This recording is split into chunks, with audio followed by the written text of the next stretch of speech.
with it all the way towards that A-bomb site. They do have 2 smokes for the crossover if they choose to use them, or whether they will slow things down in the mid-round and take some more map control or wait for some pushes. Yep. Csgo's still alive as well, so if they get that bomb plant down on A, he's quite nicely positioned here in pit to make something happen. You can see how scared they are. They remember, like, Sterling just spanking them from the A bomb site, so they're very, very cautious about that. Well, Csgo's been given the job of taking a look into the A site, and he hasn't really seen a whole lot. Avant have, in fact, actually rotated fully off of it, which, now that they're seeing those smokes go down for the cross, they might be feeling a little bit disappointed by it. Well, they throw down the crossover smokes. Blitz positions himself towards elevator, maybe sent in by this flash from Hazard.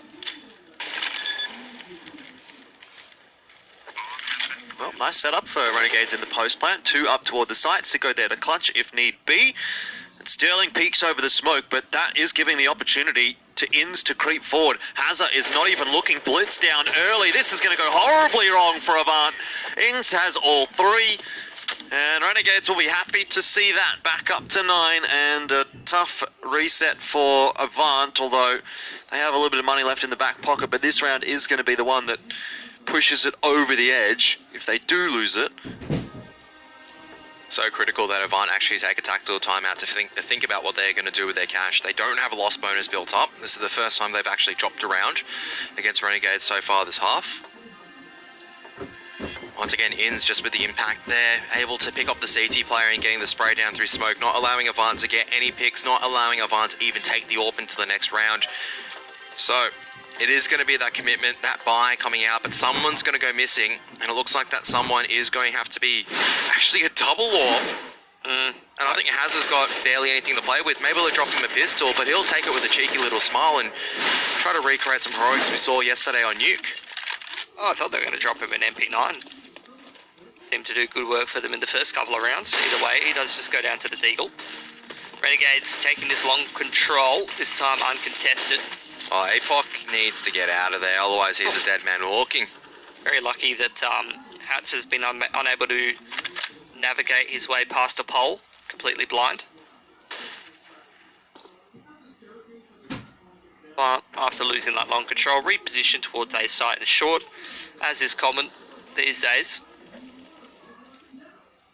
Renegade's going to slow things down after taking that initial control, just leave Csgo in pit to punish anybody getting too over-aggressive, too cheeky, looking for information from that A-bomb site. Renegades, they have a few options. I mean, they can go back, try and contest short and pinch the A-bomb site, or they can use this long control to go for those crossover smokes. I guess the problem at the moment is the fact that Avant don't have much grenades to work with for the rest of this round. With 50 seconds left on the timer, it's all down to the shots that each side hits, and you still have Dexter lurking over to the B bomb site with 45 seconds left. They're crawling up long at the moment, and they're going to bust out soon, I would say. Sterling and APOC here to hold have been pretty good for Avant on Dust 2. Sterling, however, does miss a pretty critical shot, which is going to give Hats the opportunity for not just 1, but 2 entries. And he will complete both. Renegades into the A site, and this is now where Dexter wants to activate, hiding in that smoke, waiting for Blitz. Blitz might get a rude awakening here if he gets the timing wrong, and there it is, off the goes down. Oh, Dexter! See you later, Blitz. Watch him turn around and kill Hazard here as well.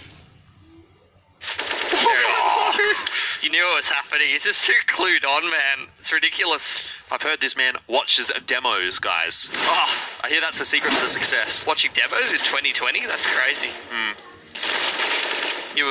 It's almost like if you go back a couple of years, someone would have sworn they would have brought out a better demo UI or a better way to view demos. I was obviously meant to know that, mate. Third-party companies have already done that, but apart from that, yeah, it's still pretty shocking. But that doesn't bother Dexter. He's still doing it.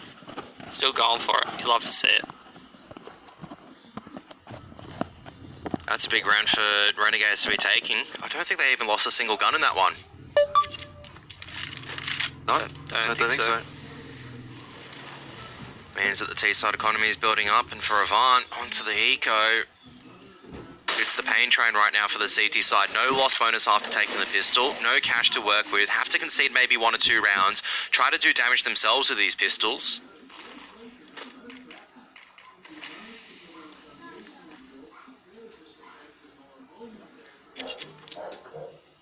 gets the long control into the double crossover smoke. And anyone that tries to get cheeky around those smokes, Renegades is more than ready for it.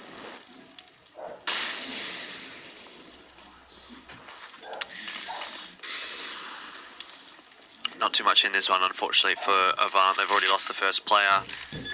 Lost control of the A bomb site. Renegades are making it look pretty easy. I think it does go on to Hats, but even then he doesn't care too much. Continues to take the fight into CT spawn. Renegades again claw back the lead. It's been a close map, you know, when you look at the scoreline. But I don't know what it feels like to you guys. To me, it really does still seem like Renegades have just been in control for the majority. Avant's had some pretty nice looking rounds. So, just a question of whether they can bring a few more of those towards the later parts of this game, or whether they're kind of just going to roll over and die. At this point, Avant only half investing into this round. We've seen them be a little bit more passive to the economy on the CT side, choosing to embrace that loss bonus and go for pistols and armor, rather than trying to invest when they've got 4 to 5k in the bank and not being able to get those AWPs in the utility.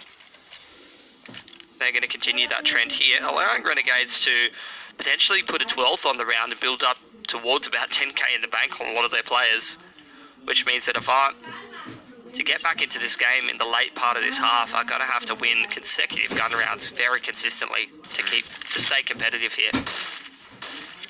Something CT economy. Something, haha, lost Where's bonus. my soundboard, Mitch? I'm hitting this button.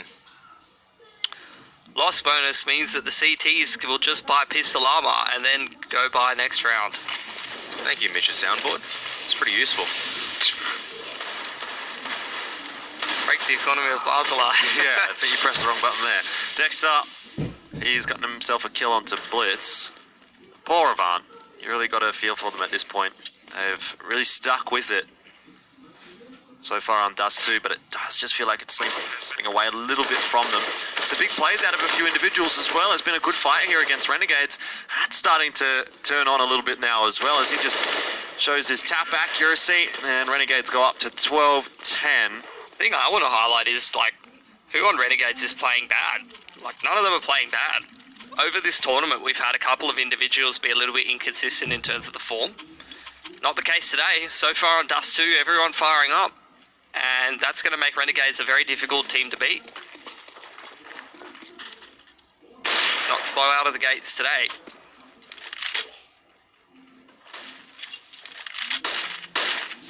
Bedroom fight happening, just briefly, as Apoc's able to get away into pit to secure that long control for Avant.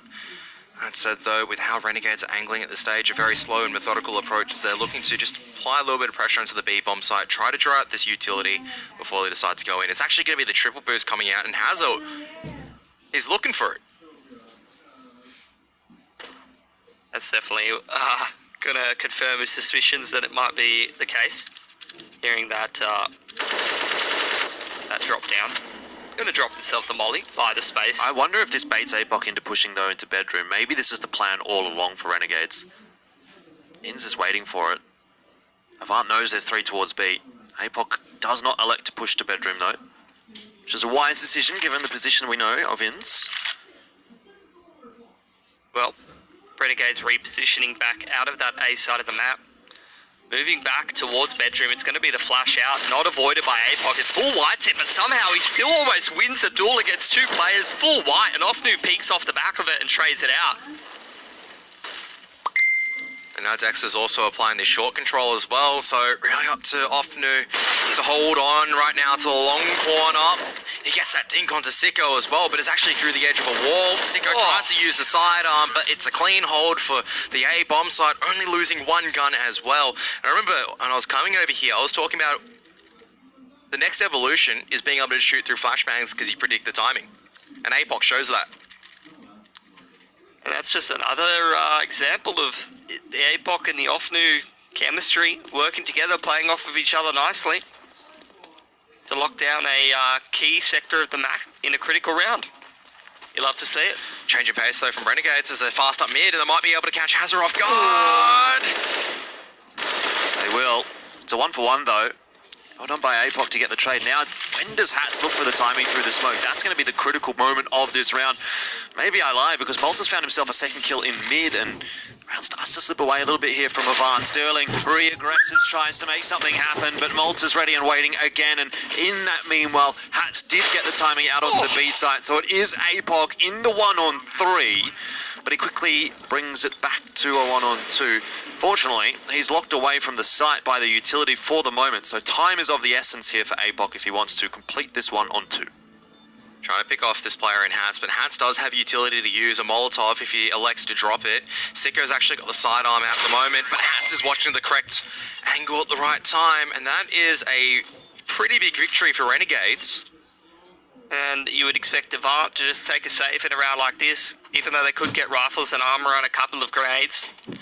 Much prefer the more passive economical approach. And they, to be fair, do have the room to work with. Like I said, the big problem with this kind of approach is that you have to just win gun round after gun round against Renegades' T side.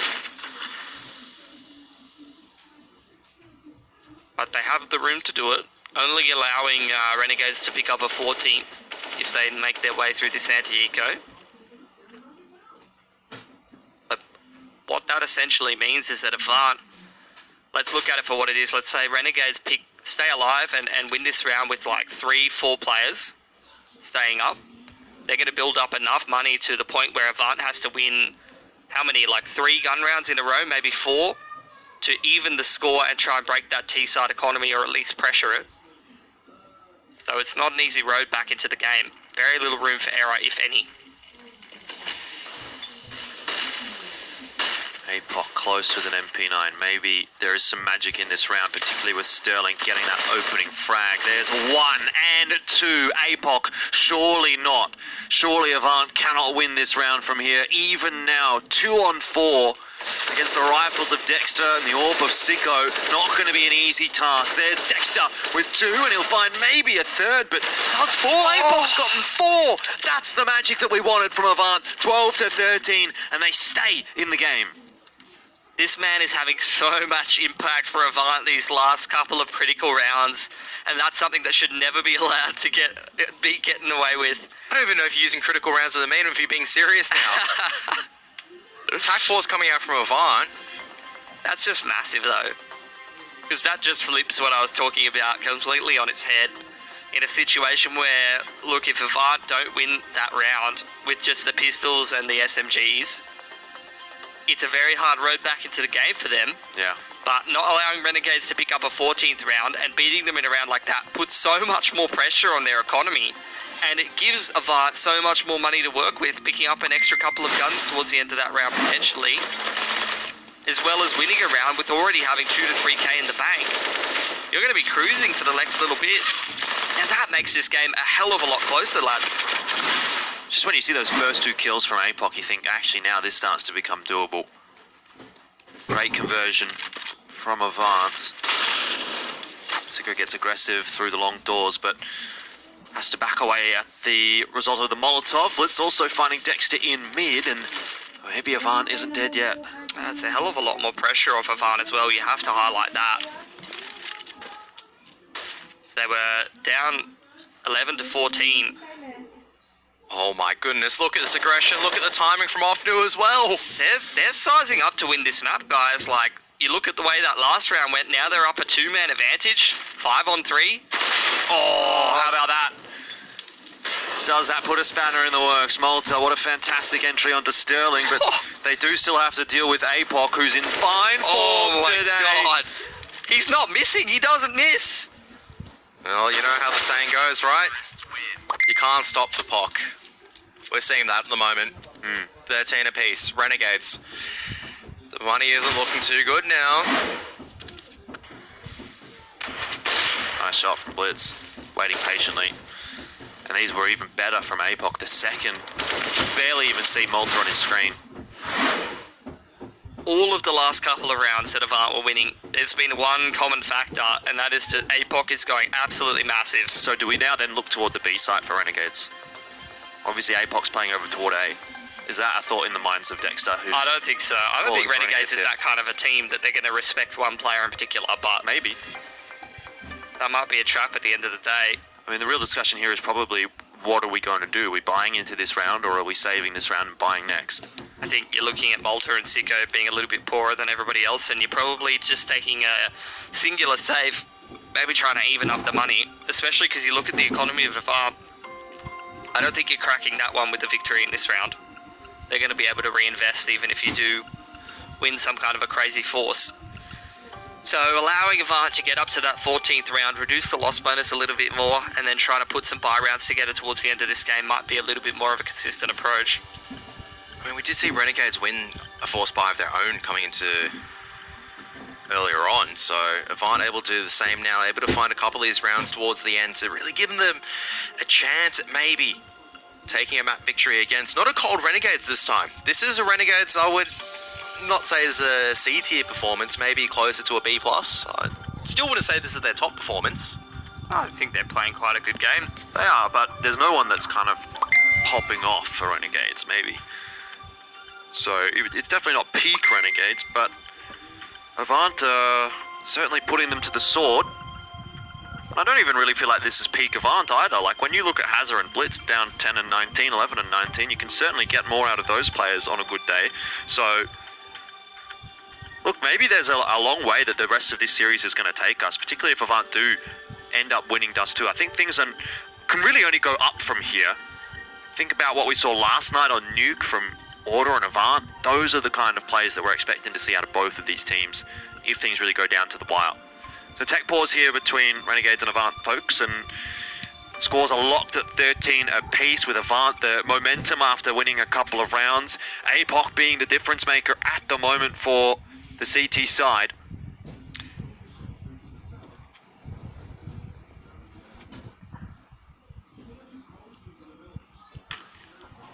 Well, it's just going to be a half buy here for Renegades.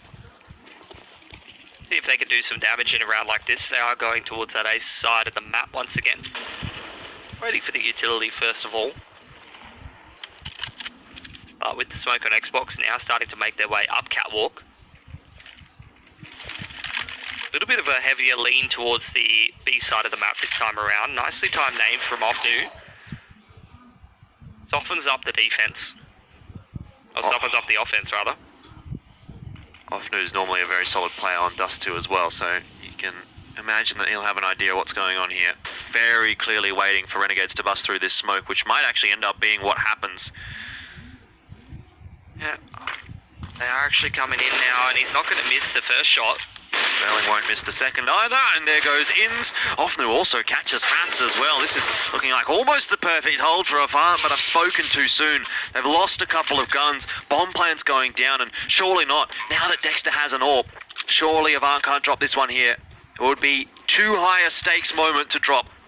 That's it though, Dexter with the AWP, always so lethal. Sicko on 3 HP, a single nade's going to put him down. So the flashbang allows Dexter to re-aggress onto the long corner, and that's exactly what they need with two players coming through. But APOC not going to be landing the airstrike just yet, as APOC gets a dink through the edge, and the HP coming in now. It gets one, and Dexter has to try to hold on, but Blitz from another angle able to find the pick.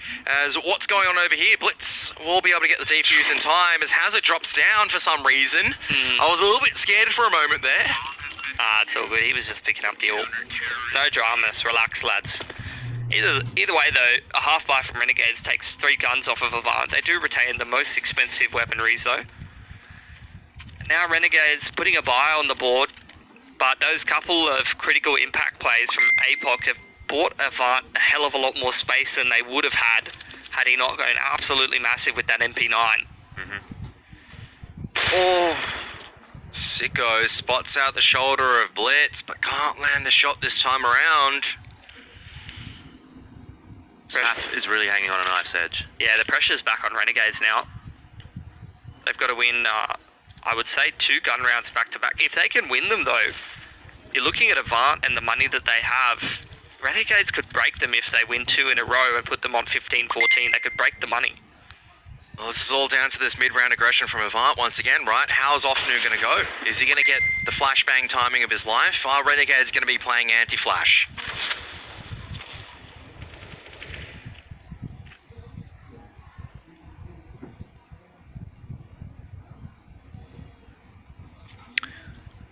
Sterling waits with the AWP. 23 and 20 for the map, but Ofnu is the one to make the difference this time. There goes Malta, Sicko, and Dexter. Again, a couple of Renegades players find themselves in a 2-on-5. Avant is just not letting them into the critical parts of the map, not letting them take this map control. Ins does peg one back, and they're actually going to dive for this 2v2 on the mid to B angle. Well, you cannot count Renegades out of a round like this. Even a 2-on-5 is winnable for players like Hats and Ins. When they start hitting their shots, they're headed in the right direction, I feel. Take control of the B bomb site. Makes it pretty difficult for those rotators to come across and save, but Hats goes down. Hazard doing a good job. Ins now in the 1-on-2, and he doesn't really have time to work with you. Has to play quickly, and is finished off. Well done from Hazard. Puts Avant onto map point. Yeah, he's tested there, and he stands the test just like the rest of Avant have been towards the A side of the map. Doesn't look like there's a weakness, any crack in the defense here. And Avant put themselves on match point here on Dust 2. Potentially about to upset Renegades on this map for the second time this tournament, at least for them, and more than that when it comes for other teams. Renegades putting together a very scrappy buy.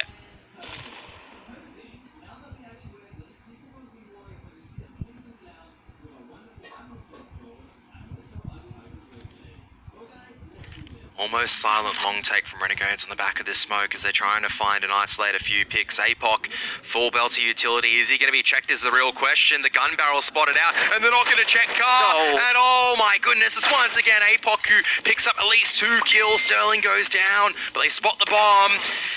2-on-3. The thing that keeps it interesting is Renegades always seem to find a couple of trades back, even when they do lose those early picks, and so you think maybe there's a chance in the round, but with Dexter now down, Sicko holds onto the M4, not for too long though. It's 16-13 as Avant pick up the win on Dust 2, and it was a streaky thing on both sides, but Avant coming away with a crucial victory on their map of choice. Maybe, just maybe, sets them up for a series victory.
It's me, Lily from AT&T. I'm back, working from home, and here to help. Hey Lily, I'm hearing a lot about 5G. Should I be getting excited? Depends. Are you gonna want faster speeds? I will. More reliability? Oh, also yes. Better response times? Definitely. Are you gonna be making sourdough bread? Oh, is that 5G related? No, it's just like, why is everyone making sourdough now? But yes, you're gonna want 5G. AT&T is building 5G on America's best network. Visit att.com to learn more.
can't stop the POC, and there's no better player to look at when you're considering an Avant victory there on Dust 2 than APOC. I'm sure in these replays you're going to be seeing a few from him, and we will definitely be talking quite a bit about APOC after that game on Dust 2, which does go the way of Avant 16 and 13. So Renegades will see the scoreline equalize as we come back here onto the analyst desk with Karath and Pilski, and things now starting to heat up a little bit in this series. If Avant can bring that kind of form into multiple maps, maybe we've got a real good grand final on our hands. 100%, and that was like a victory. That was a much better victory than I would say in the previous series, because this is the Renegades roster now that not all their players are quiet, right? Like, Hats is now starting to have a good performance. You can see all of them getting kills on the board, and Avant was still able to take the victory.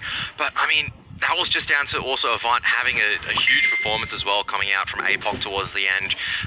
Look, we like to use the terms critical round. I don't know if it's a meme or not at this stage, but you really have to say that 4 kill with the MP9. That just came at such a dire situation. He was able to roll forward, get I think 2 more rounds afterwards where he gets a few more impact kills, and that really just sealed the deal for Avant at that stage. They got the lead, they had the money situation under control, and that's so important for the CT side. Yeah, I mean, definitely a solid performance from APOC toward the end there, but I think we also do just have to talk about the fact that even prior to that fact, even prior to APOC kind of starting to pop off a little bit, Avant were kind of going toe-to-toe with Renegades. We had good input from Alfner, we had good input from Sterling as well, and so it really seems like for the moment at least, Avant is going to be able to challenge Renegades even without kind of hitting that peak level or sort of overperforming per se.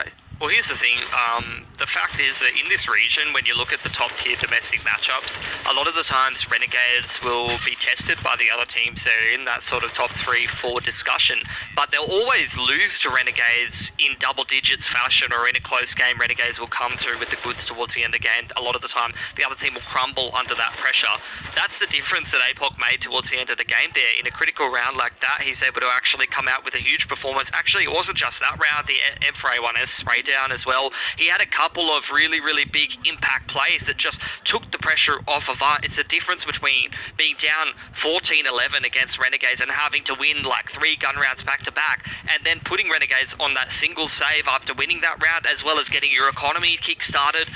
It just takes a massive amount of pressure off and puts Avant back in the driver's seat per se, rather than being kind of under the pump, where we see a lot of these teams in the top sort of discussion against Renegades crumble under the pressure. Yeah, it wasn't even just the rifles or the SMGs for him either. He was pretty solid on the pistol rounds too, which is obviously Avant being able to pick up both pistols, I think might have contributed as well to that victory there. So look, across the board it seemed like the perfect map really for Avant. I mean, I guess you could argue it wasn't perfect, right, because it was 16-13, still pretty close, but for the expectations at least of Dust 2, that was about as good as it was going to go for Avant. And now that they've got that map win on Dust 2, we start to think here about Nuke, which we saw them beat Order yesterday on as well, Kevin. You start to get that glimmer of hope maybe for Avant in this series. Yeah, and this is the part where it's really dangerous now for Renegades, because Avant are starting to get confidence in their game. I mean, touching on a little bit when their money was in Order, right? It was like they were still just barely in the lead, 14-13. Blitz is not really having a great game. He's peaking mid with an AWP. Like,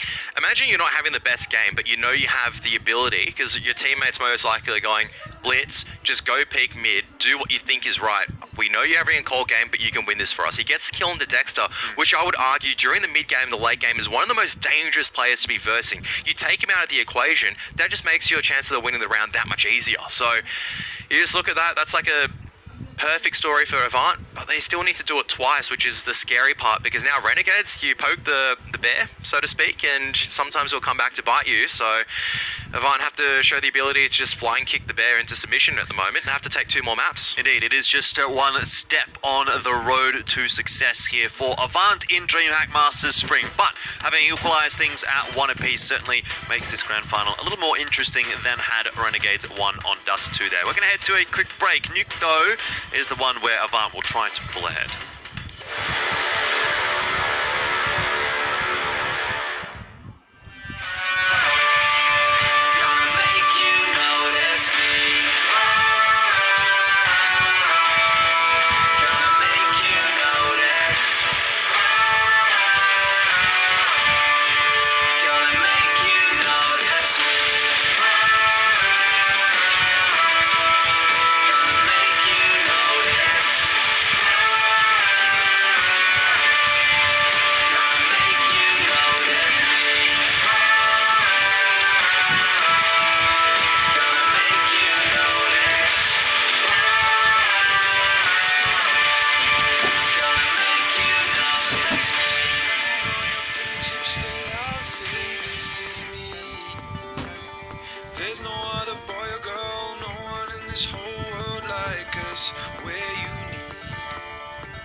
still to come, but there will only be the one with your special mystique. Just tell anyone who asks, you're unique, you're unique. There will never,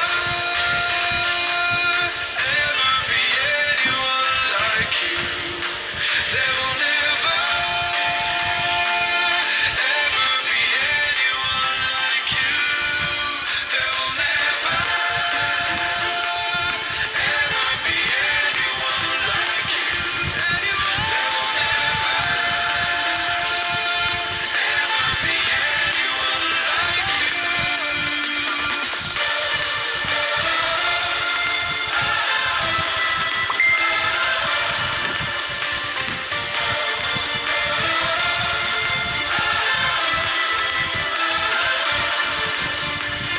There is so much history, mothers, fathers, destiny written in your blood. Every single molecule knows that it's a part of you, growing from a seed of love. Only you know what you are, pieces of a falling star, water from above. Driven by a pumping heart, that's enough, that's enough. There will never, ever be anyone like you. There will never, ever be anyone like you. There will never, ever be anyone like you. There will never, ever be anyone like you.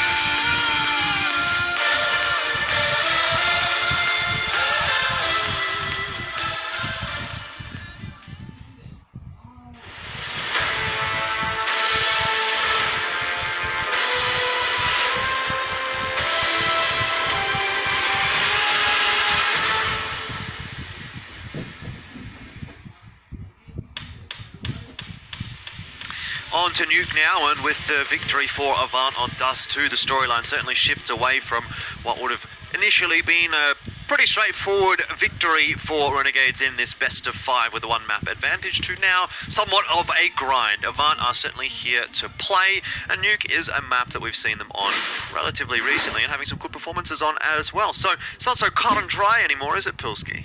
It's not. At the same time, though, Avant's picked up Dust 2 when the Renegades chose to start on the CT side. I mean, the only way to summarise that kind of performance at this point is basically just surprise Pikachu face meme.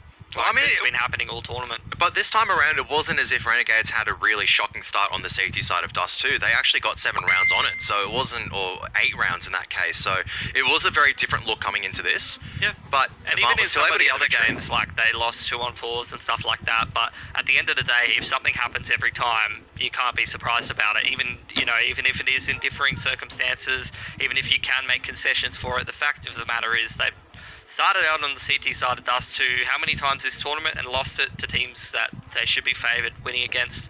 So, that's all there is to it. Alright, well let's talk Nuke then. What's the thought process going into this one for Avant? Are they feeling confident, Kev?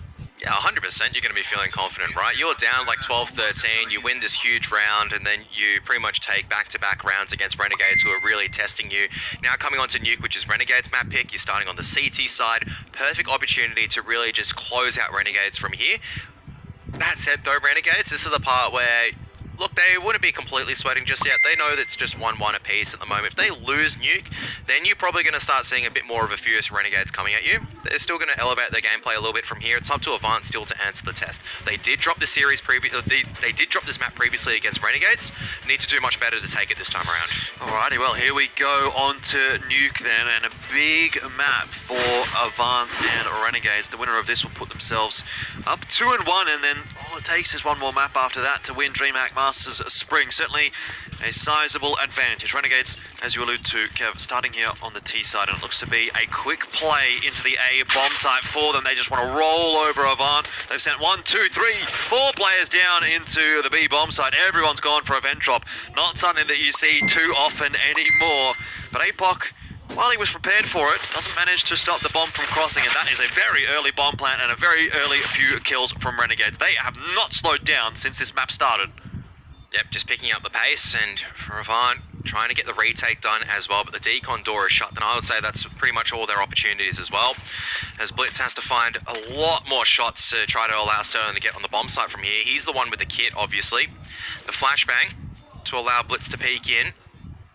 You can see Renegades just patience at the moment. They're playing the retake perfectly, not relying on these individual deals, just peeking out every now and then, forcing it into a three-way crossfire. The kit's been lost in an irretrievable position. Time's run out regardless. Dexter's going to clean up with the kill.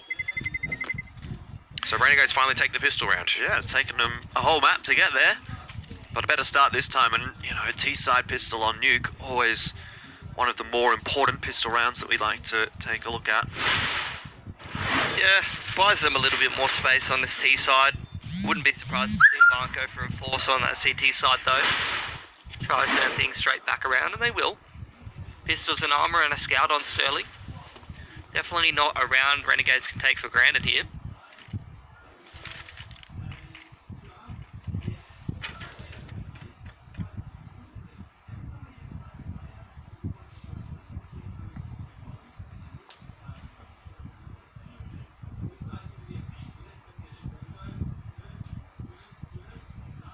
Two people at ramp as the smoke's going to start dissipating. APOC at least able to pick off one, and Sterling able to chime in as well.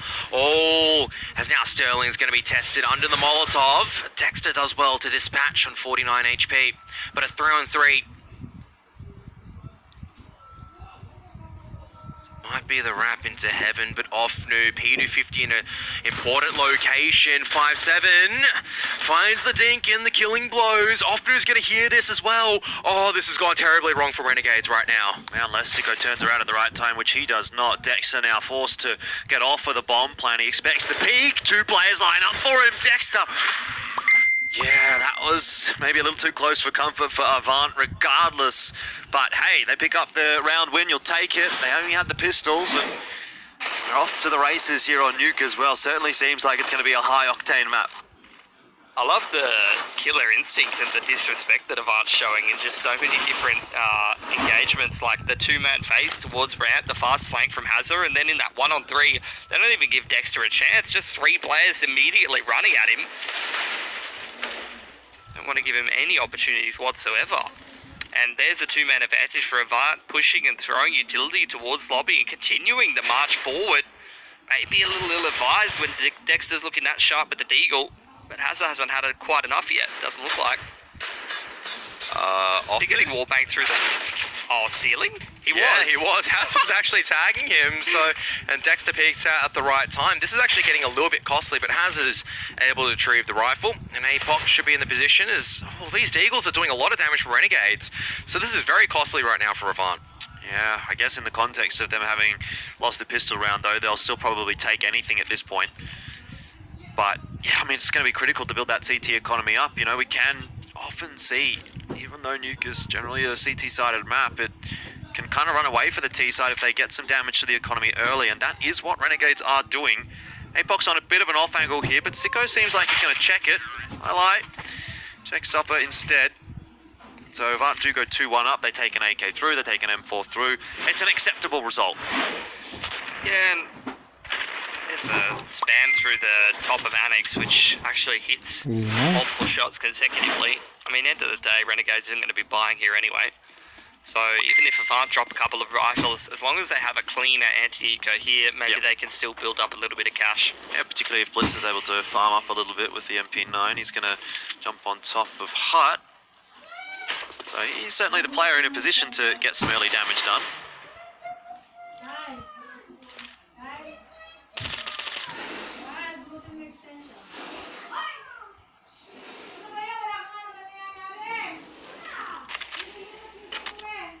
A lot of respect being given to Renegades right now by Avant with all this utility being thrown out. Maybe recognising that they potentially lost a few too many players in the last round. Yeah. Hazard, though, continues to face, and wow, that's worked perfectly for him, honestly. Does end up dropping that M4, but it's going to be traded out by Blitz, so only the MP9 unable to go through, and that is the round that Avant certainly was looking for. So, good start to the second map here for Avant, and continues to reinforce the storylines that this is not going to be easy for Renegades. You think after they win the pistol, you know, they might just cruise through these first few rounds, break the economy of Avant, and things are going to be pretty straightforward for them in this first half from there. But no, Avant bounced back quicker than anticipated. And Avant certainly putting in the hard yards today here against Renegades. They really want to make it known that they can challenge Renegades, and if the result in the upper bracket final wasn't enough, well, maybe a victory here in the grand final could tip the scales in their favour a little more. And look at this aggression coming out from Avant as they just push Sterling straight into trophy room. Not even 20 seconds into the round, they've just taken all this control off of Renegades, and that's going to allow APOC to actually float back over.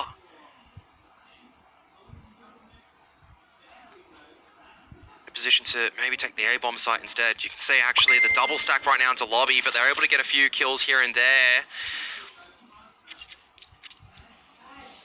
Renegade's just going to throw this wall of smoke and start moving through outers. Straight towards Offnu here.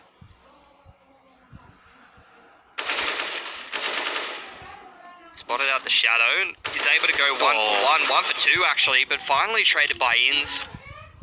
But APOC already on the flank, already one step ahead it feels like. Yeah, Dexter's going to be heading his way to the Gunder's bomb site, though, at the very least, able to get the bomb plant down and try to secure 1 and 3. Has a bit of time to maneuver around and try to find some favourable deals. The first one's going to be from Vent. He's hearing APOC, though, and APOC, it just feels like every single time he's just winning these aim deals. He's having no issues whatsoever for Avant. No, certainly not. And look, Renegades get the bomb plant down there, but I'm not sure they're happy with just a bomb plant anymore. It's starting to get a little bit out of control. Avant are building the CT economy up. It's 4-1. Renegades will probably have to take a bit of a weaker buy here. Seems like APOC's transferring that form across from Dust 2 as well. So you really got to start getting a little concerned for Renegades here on Nuke, which is not something I say too often. But the start is there for Avant. Piece of the puzzle falling into place. Dexter's feeling it. It's gone for the Hero AK armor. Obviously having quite a nice Please game for subscribe himself. to my channel. To get dunked with the nade though, very early on, down to 50 HP, never helps. You can give it over to Ins if need be. Also has Subscribe the for armor. more bet prediction. It's all down to the timing, but he misses the incendiary grenade, still trying to fight it. He gets the kill onto the AK player and slides off. Sterling's here now, and no Molotov to push him off the angle. Oh, the spam will do it though, and the trade comes in. Nice shoulder peek from Malta, secures that frag onto Sterling, so very well played by Renegades. Now taking control of this ladder room. They've got control of ramp, but that's about it. So as long as Avant plays correctly around this sector of the map. Messy fight from both sides, and Blitz will be able to clean up. He also spots out Ins as well, so a great crossfire coming out as Malta with its Eagle cannot find the pick. So the AWP's retrieved. Some damage has been done, but once again, Avant just able to get out of a very poor situation, and they're really starting to build up money now. Yeah, like it's some damage, but it's not enough. If Avant can consistently keep 3 players alive, they can consistently continue to build that money up. Renegades taking a tactical timeout here early on in the piece, but I like the timing here, you know, because like I said last round, the half starting to run away a little bit for Avant. 5 rounds in a row on the CT side, and it seems like it's not really slowing down. In fact, it seems like it's kind of speeding up for Avant. So good time for attack pause here for Renegades, just to slow a bit of that momentum down, reset things, have a bit of a chat, say what's going on, what can we do. Dexter again going to buy in. They've got money to buy in, but the problem is when he bought the AK in the previous round, it means that he's going to go lacking in utility in this one. And really, this is like the first true gun round that Renegades has had, which is the issue. 7 rounds in, and this is your first real buy, and you're still lacking utility. I mean, they've got no one else but themselves to blame, really. They won the pistol and then lost the subsequent round. So if they wanted gun rounds earlier on, they should have won the anti-eco. Yeah, it's an anti-force, and you see that go the way of the other team. Not all the time, but a decent percentage. I'd say maybe like a 1 in 4 or something like that. And that's the higher impact round to win, because if you do win that second round by whether you're on T or CT, it really messes with the other team's money. Just due to the fact that the loss bonus system hasn't kicked in yet, being so early on in the game, or so early on in the half rather. good utility usage as well in the early to mid round from Avant, knocking down some of these members a little bit lower and definitely assisting with the site defense. Sterling burns quite substantially, but he's still healthy enough, and Hats has managed an entry. Now, Blitz has certainly turned around a little bit here on Nuke, and he's looking like one of the better players for Avant now, and Sterling also chiming in with one. It really just looks like wherever Renegades tries to go, whatever part of the map they try to control, there's always an Avant player ready and waiting to find that pick. They can't get anywhere for free. Dexter hits a nice entry onto Blitz, but still has to deal with Hazard. Dexter continues his form, at least here on Nuke, which is the shining ray of hope right now for Renegades. He's in position to do some more damage as well. 2-on-2 now. Sterling's going to come back through Heaven. APOC is just going to be waiting for his teammate to come through with a flashbang to maybe help him push out. But Dexter on the perfect angle, watching Heaven as well. Is Sterling going to be expecting this? Is the real question. This will be a big round to win for Avant, though. Just another nail in the coffin for Renegades. Sterling spots Dexter, who goes down early, turns his back to the orb bar, and Sicko falls as well. Unbelievable. It's Sterling, actually, from upper that gets both of those kills. And Avant will reap the benefits from it. 6-1 the scoreline now. And they make it look so easy. Yeah. That's the whole thing. They were talking about how they've been practicing communication, making sure it's clean and whatnot. And you can see that APOC's pretty much the huge bait there. He's going, all right, I'm going to push out now. He makes so much noise that Dexter is forced to look towards Squeaky, and that allows Sterling to strike through. I think Sterling would have heard the scope. It allows the incendiary grenade to go behind the site where they suspect that Sicko is.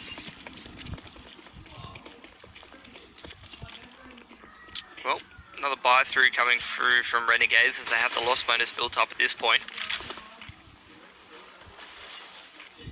Wall of smoke thrown down, but a massive gap, a little bit too much spin on that one from Malta.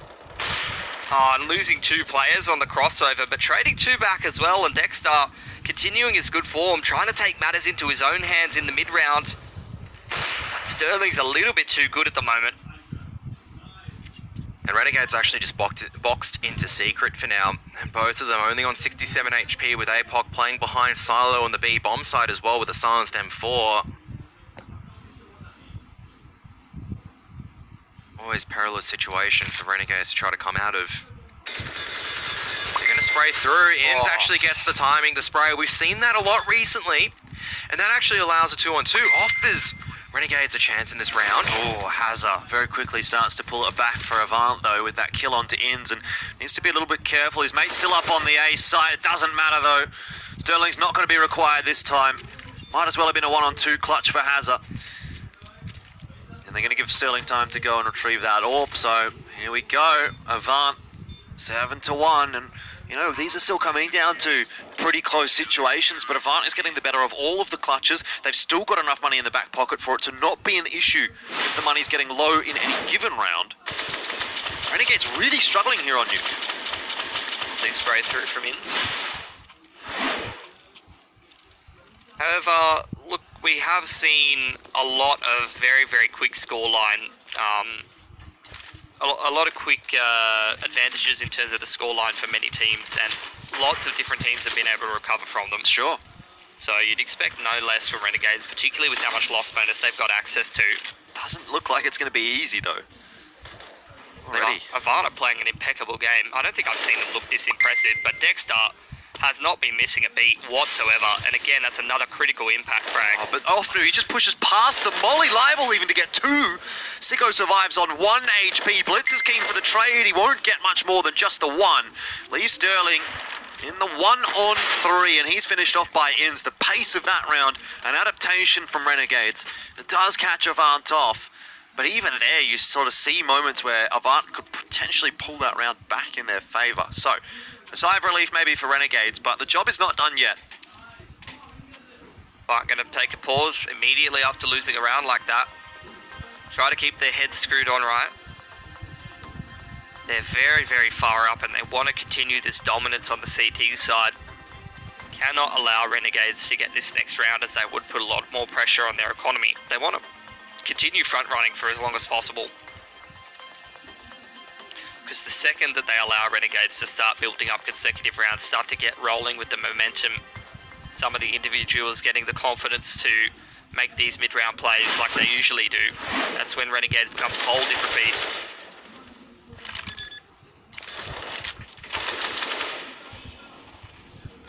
This might be the start to a streak of rounds where Renegades makes this game that hasn't been close so far, much closer than it is. Avant's looking to stop that momentum before it even gets started. Oh, that's a great start for Renegades, though, banging out Offnoon before he's even allowed a chance Thank you, to sir. fight with weapons. Thank you. How does Avant recover from this deficit? It's a two-man walk towards Secret. They've left ramps completely open. Yeah, heavily focused towards the lower bomb site. Blitz now coming back up the vent though. It's the outside wall of smokes. Volleying off Sterling. Got a lot of damage, almost dying to the utility alone. In's going to make his way down Secret, continue to pressure while the rest of Renegades gear up for what looks like a wrap through lobby. That's information for Blitz. The Dust 2 players for Avant going to stay put, try and hold down this upper bomb site. And it's all down to Hazard at the moment, but he can only get one. It's all down to the one-on-one at the moment. Blitz gets the headshot. Oh my goodness. We're all talking about how he needed to be in good form. Comes out of vent at the right time. Yes, he's the only man alive, which means that Avant's economy is looking pretty shot at the moment, but they're getting the rounds on the board. That round is all Blitz. From start to finish, he's read the rotations perfectly. He's that player going towards the vent, choosing whether to be towards the lower bomb site or the upper bomb site, and he is in the perfect position at the perfect time every single point in that round to shut Renegades down. Rough one though for Avant when they go back to the buy that looks like kind of rubbish, honestly. Well, this round is the difference between Renegades starting to build up a few rounds on the T side and get towards an acceptable round count, and Avant hitting that double digits and really starting to dominate. Both teams looking like they're going to be broke following this one if they don't win it. So I'm actually going to go down on outer. Remember what APOC was able to do on Dust 2 with this MP9. Would not count Avant out of this round just yet. Boost is going to be there for APOC as well. Well, APOC's got an MP9, may as well have an M4, right? Especially at that range. Offnu's there to back him up as well. That's a good start. Even better from Offnu. He's got 3. Huge for Avant. Again, it's APOC and Offnu in a critical round to shut down a key part of the map. Even the dink on ins towards the end of the round. It was towards the A bomb site on the CT side of Dust 2, and this time it's locking down ramp room.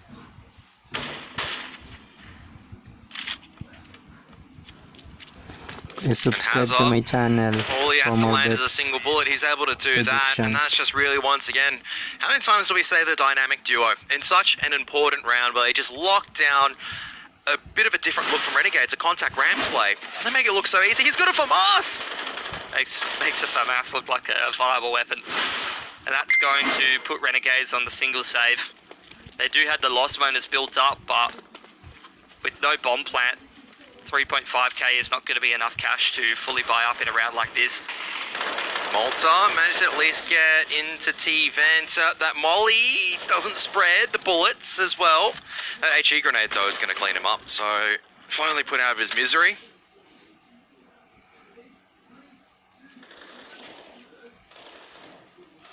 Just continues to get better and better for Avant, doesn't it? This is the economy that helps build their... round that builds their economy. Oh, rather, maybe not. Dexter 2 taps twice in a row with the Tech 9. Maybe we're going to be left wanting a little bit out of this one for Avant. He's retrieved an AK-47 as well. He's got HP to work with and time. He can opt just to silently fall down to the B bomb site if he decides to, if he chooses to do so. He's actually going to make noise. Volleys off the vents. These are the rounds that Dexter actually wins. Yep. He's going to put the bomb down behind the silo, which means that he can't really pay the post plant from Megaton, but he's going to walk straight into Sterling, who cleans him up fairly easily. And Avant, that's just another iteration of one of their individuals making the correct rotations and being one step ahead. Whether it's Blitz rotating up and down the vent, whether it's APOC and Offnu picking the perfect round to go for a boost towards ramp room, and that time it's Sterling stopping Dexter from getting in a good post plant, because we know that he can win that 1v2 for Renegades if he's given the chance. But Renegades still have the opportunity of making this into 5 rounds on the T side. The CT economy is still not in a good position. These rounds have come so close where so much damage has been done.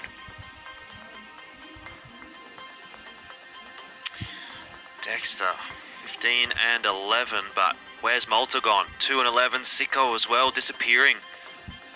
Such a great game on Dust 2 from Sicko, but not being able to follow that up, at least on the T side of Nuke here. I do want to remind you guys, though, what happened on Inferno between Renegades and Order. I don't think Avant can really rest on their laurels at this point, right? This needs to go through to 12, 13 rounds in the first half for them, and then they need to knock it over in the second half as well. Only at that point when they hit 16 on this map can we say Avant have done a good job on Nuke. I think the big problem is this is quite a difficult one for Renegades to win now, simply because of the fact that I feel like they've allowed Avant the confidence and the belief that they actually can win this series.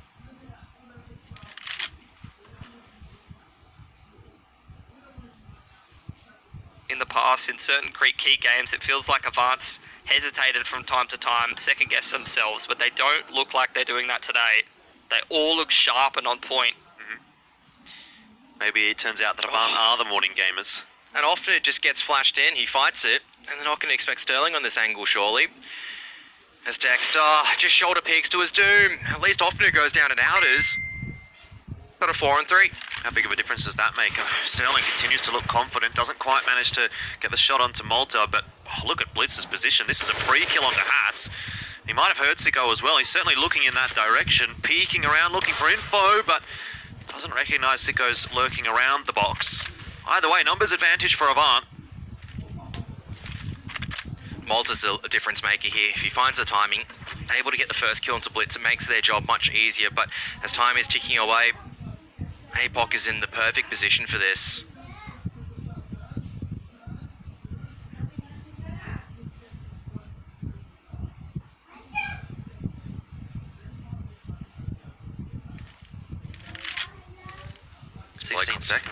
They've really got to speed things up here, Renegades.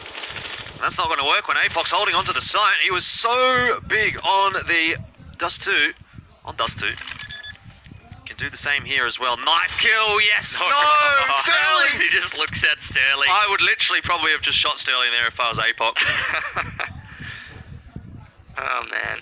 No, you can't just shoot a guy that I'm playing to knife, even if it's an actual bad play and allows Renegades to get the bomb plant. And Sterling just goes, or goes, boom.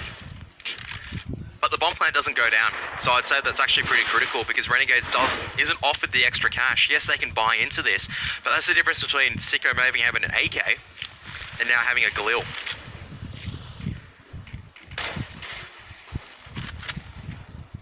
Well, Renegades grouped up towards this secret area. A lot of Avant players towards Warehouse. There's another gap in the smoke. That's the second time we've seen that from Renegades, and they're getting punished for it again. They cannot throw that wall of smokes on the fly correctly, but this time at least they're able to get a few frags back into a 3-on-3. But again, Dexter's been the main man stepping up for Renegades, and he's been taken out in the mid-round here. And look at the position coming out from APOC as well. This is just confidence players coming out from Avant at this stage as they're looking to close out the half 12 or even 13 rounds up, as APOC just cannot be touched at the moment. Man's red hot. 12-2. And now it's not just the betters that are molding. You guys are molding with your predictions as well. Yeah, actually starting to. Can't believe it. Maybe Kevin can get something right in 2020. Honestly, I want to see the upset today. You know, we're at that point. Avant, it looks like they should go up 2-1 here in this series from this position. And if they do that, you kind of just want to see them confirm it. Get 3 maps. Until it's 16 on the board in the third map. You're right. I do agree. And I said that in the pre-show as well. But once you get to this point, it kind of feels like a waste to not convert it. It's just... honestly, after so much time invested into improvement for this Avant roster and how long we've followed the careers of some of these young players, seeing a performance like this, I'm already happy. Getting that victory and actually closing it out would just be the cherry on top, really.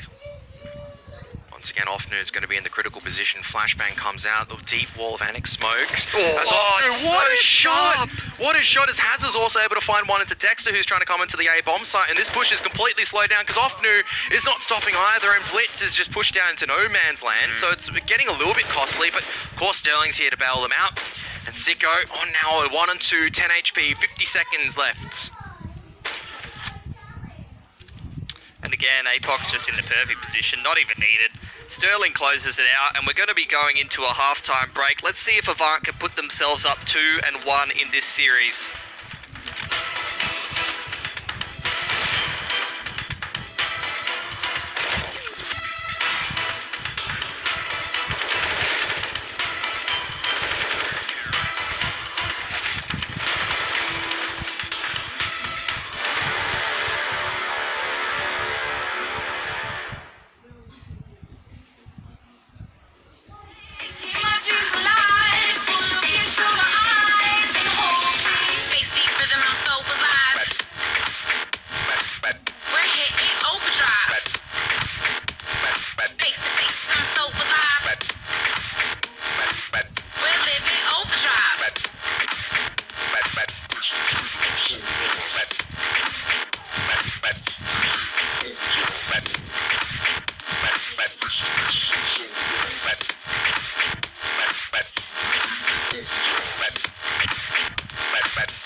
It's 13-2 favouring Avant at the moment, and things are looking good for them after winning on Dust 2 as well today against Renegades. The odds have shifted incredibly far back towards Avant, but I do want to remind all of our friends out there in the chat that Avant did let slip a bit of an advantage against Order yesterday on Train. We've also seen Renegades in the past come back from deficits like this, so this map is not over until we see 16 up for Avant. 100%. If Renegade's able to take the pistol round as well, CT side nuke, that's how you construct a comeback. But Avant, there's one good thing, right? Is that their T side has generally been the one that's been more dominant so far, this entire DreamHack Masters.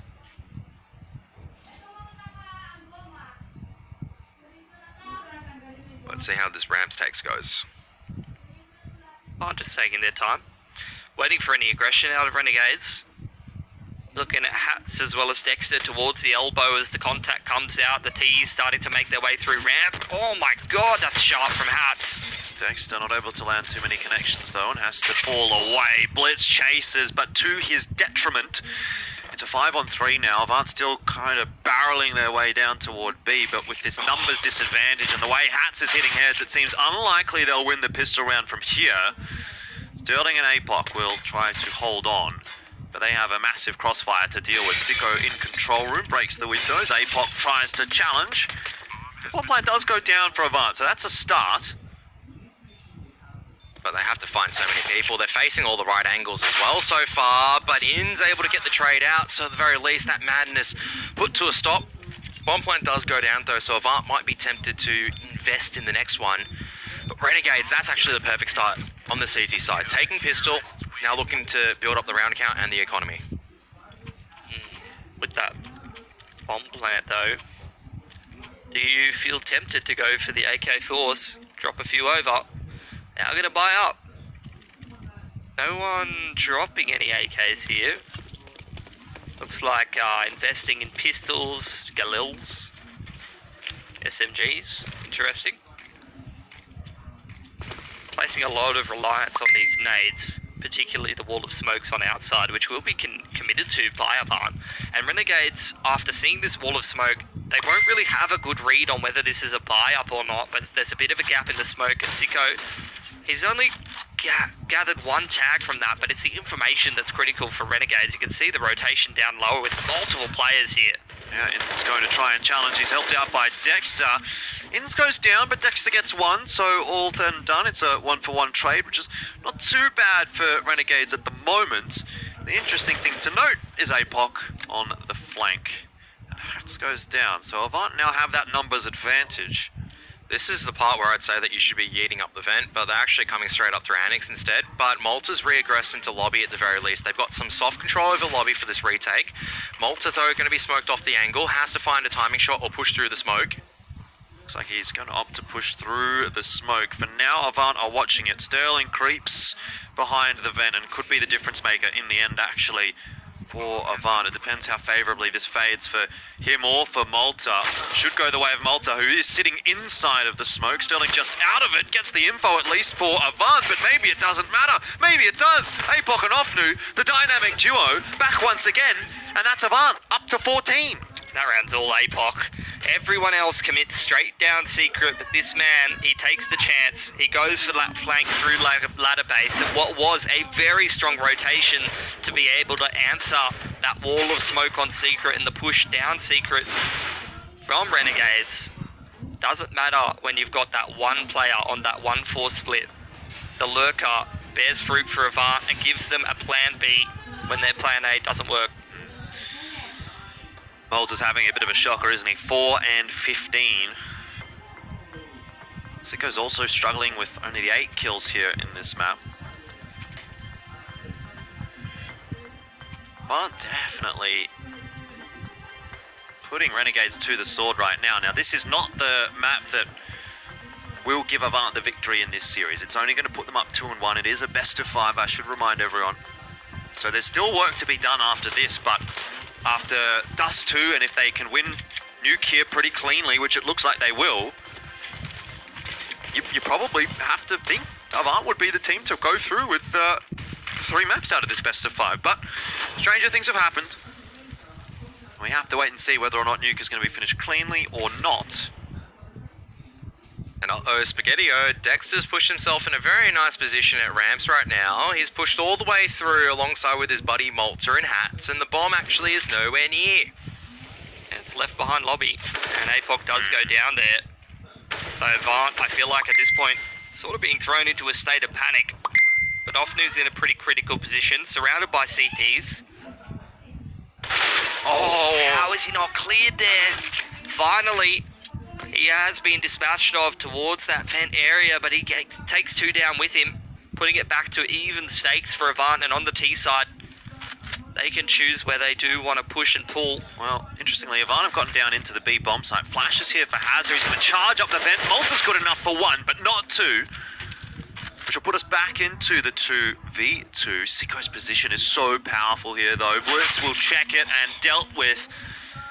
It's Hats now to try and clutch it out for Renegades. Sterling's on 34, a single body shot is all it takes. They have not tapped the bomb. They're really letting time tick away right now, and they're offering Hats the opportunity to pick up a weapon as well, upgrade into a primary. Who's going to take the first peek? It's going to be Blitz. He's actually the healthy one. He's not done a single point of damage. This is all down to Sterling. If he finds the correct angle, but he misses the shots, and the nade comes through. So Renegades at least able to take one back, able to try to extend the CT side, but the bomb plant goes down again for Avant. And Renegades only surviving with the 1 gun as well.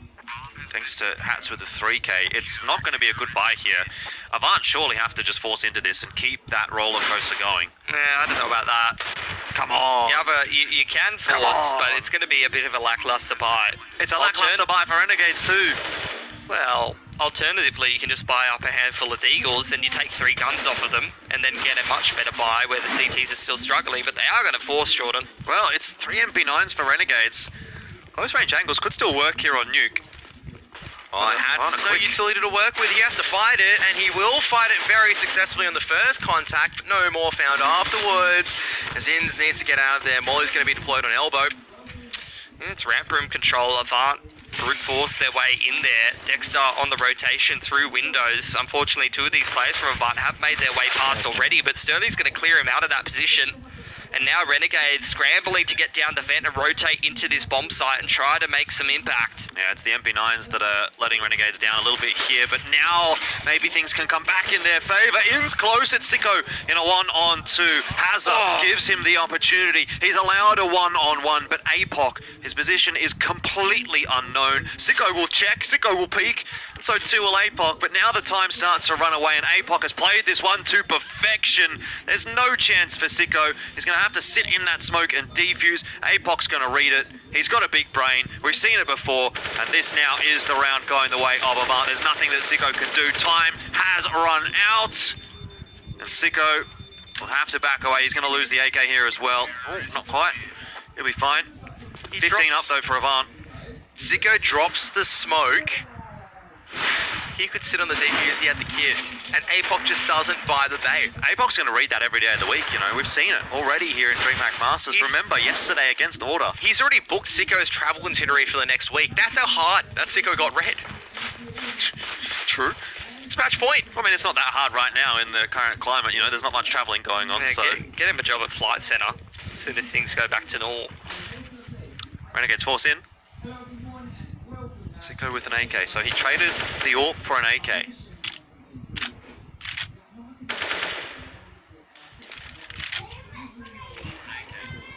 Avant well aware that Renegades is working largely with just pistols and armor, maybe some SMGs. But they're just waiting for the aggression, waiting for Renegades to make a mistake so they can put themselves even further ahead. Give themselves man advantages as well as the weaponry advantage that they already possess. And Avant now starting to group up towards outer, lining up some of the smokes. Sicko trying to make the difference with this one AK, but if he goes down only 1 for 1, that's the gun that's looking to do the most amount of damage, at least is the most dangerous in terms of the weaponry going down, so he's got to have impact here. That's impact for How sure. about that? Double kill for Sicko. How many more can he find? Sterling gives him that chance as well. That's a massive round from Sicko. Puts it into the 2-on-4. Again, it's APOC and Ofnu though. And you can't really count this one as a round 1 just yet for Renegades. We've seen so many clutches in this series already.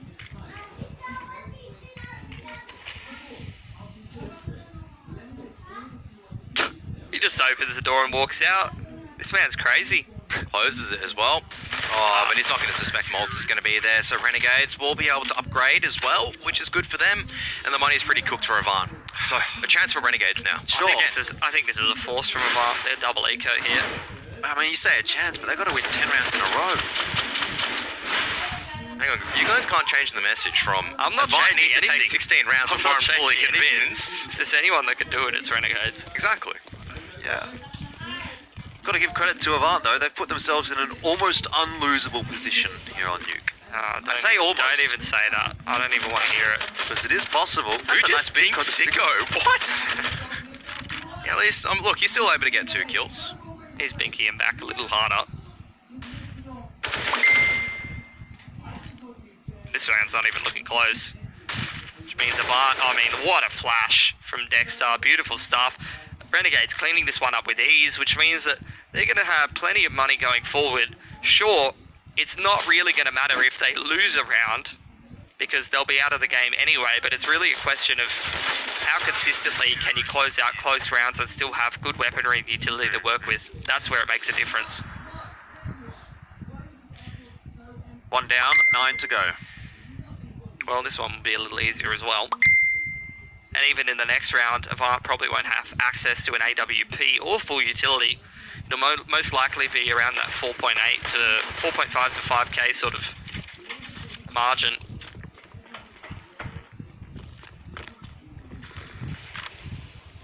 So, the first couple of rounds are the easier ones for Renegades as the loss bonus slowly starts to build up for the T side.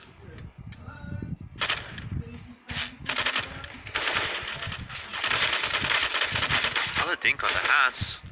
Avant hitting some shots even with these pistols. Dexter gets a 4k. But 15 and 7, it's still not a particularly good looking scoreline for Renegades here. I think what's important for Avant is kind of getting over the line without really letting Renegades back into the swing of things, right? Even now, you look at this, it could have been something like 16-3, which, sure, is an unrealistic prospect against a team like Renegades. But if Avant gets that result, that's a big statement. If Avant lets Renegades get back to 12, 13 rounds here before they actually do finish things off, well, you think, well, wait, you know, it wasn't quite what it could have been. So every time that Avant has guns in their hands, they will be looking to finish this off. Push us through to a third map, which would be Mirage. Wall of smoke across the left side of outside, and Avant group up towards the lobby.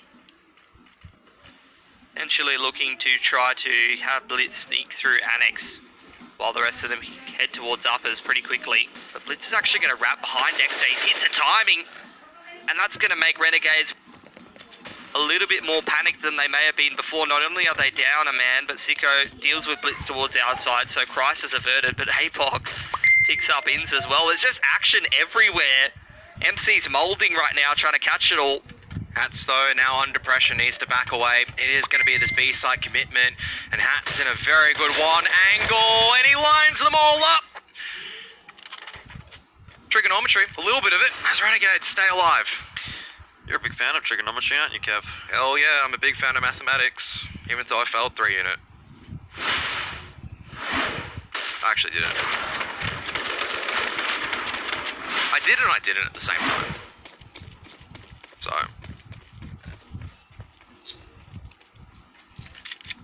On to the eco. Yeah, well, this will be the last round that Avant sort of has any kind of economic troubles, as they're pretty much topping the loss bonus now. So every round going forward for Renegades is you're either facing, at minimum, pistols and armor, which we've seen Avant have a propensity to win with, or full buys, flat out, till the end of the game. Man, these teams are really struggling to throw a wall of smokes that doesn't have a gap in it this game. There's another spray down. Easily cleaned up from Renegades, 5 alive. Starting to get that confidence back for Renegades. Only 6 rounds the difference now, but as you said, Avant can buy into the majority of these.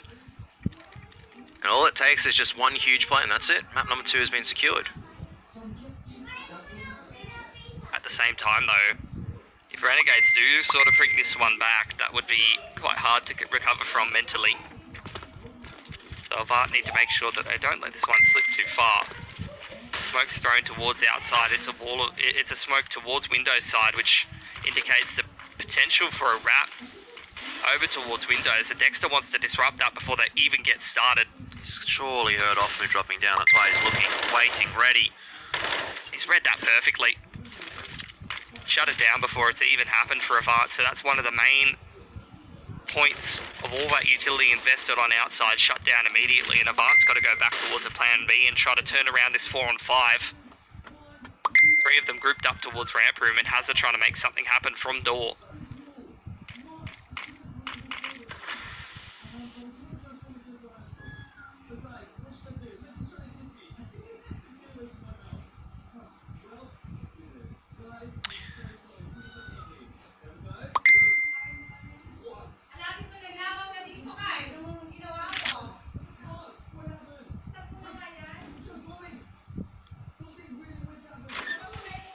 Az is going to try and make some inroads into the A-bomb site, and he's done well.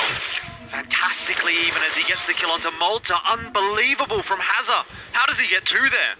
2 on 3 now, and Avant might just find themselves the round that they've been looking for. They're on 15. It's map point to push us through to Mirage. Renegades relying on Sicko coming up from the vent with an orb. It's just impossible. Blitz up here on Heaven is in the key position. Apoc to hold on. Ats and Sicko start to make their move. Feet are spotted here by Blitz. He'll combat and he might just do it himself. There it is. Avant 16-9 over the Renegades and they win map 2.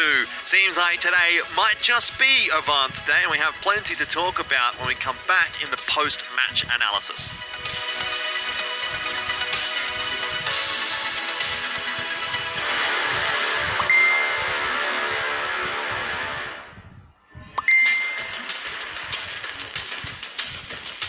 Flashbangs effective. They have got through the smoke wall here, but Chris J, he is the final boss of the bomb site. Now Spitty and Chris J to keep Mouseballs alive. Oh, Chris! He's found 3! It's down to a 2-on-2! Chris, can he close this with an ace? Oh my god! And they actually close this out. Boom, Chris. Fantastic way to start, and no scopes on him himself. Absolutely saving Mouseballs. Hey, it's me, Lily from AT&T. I'm back, working from home, and here to help. Hey, Lily, I'm hearing a lot about 5G. Should I be getting excited? Depends. Are you gonna want faster speeds? I will. More reliability? Oh, also yes. Better response times? Definitely. Are you gonna be making sourdough bread? Oh, is that 5G related? No, it's just like, why is everyone making sourdough now? But yes, you're gonna want 5G. AT&T is building 5G on America's best network. Visit att.com to learn more.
Just so I can blow the line. Yeah, I gotta hold kicks, cheap steals. Ain't nobody gonna pay my bills. Fresh out, feel high. I don't need $1 just to make me feel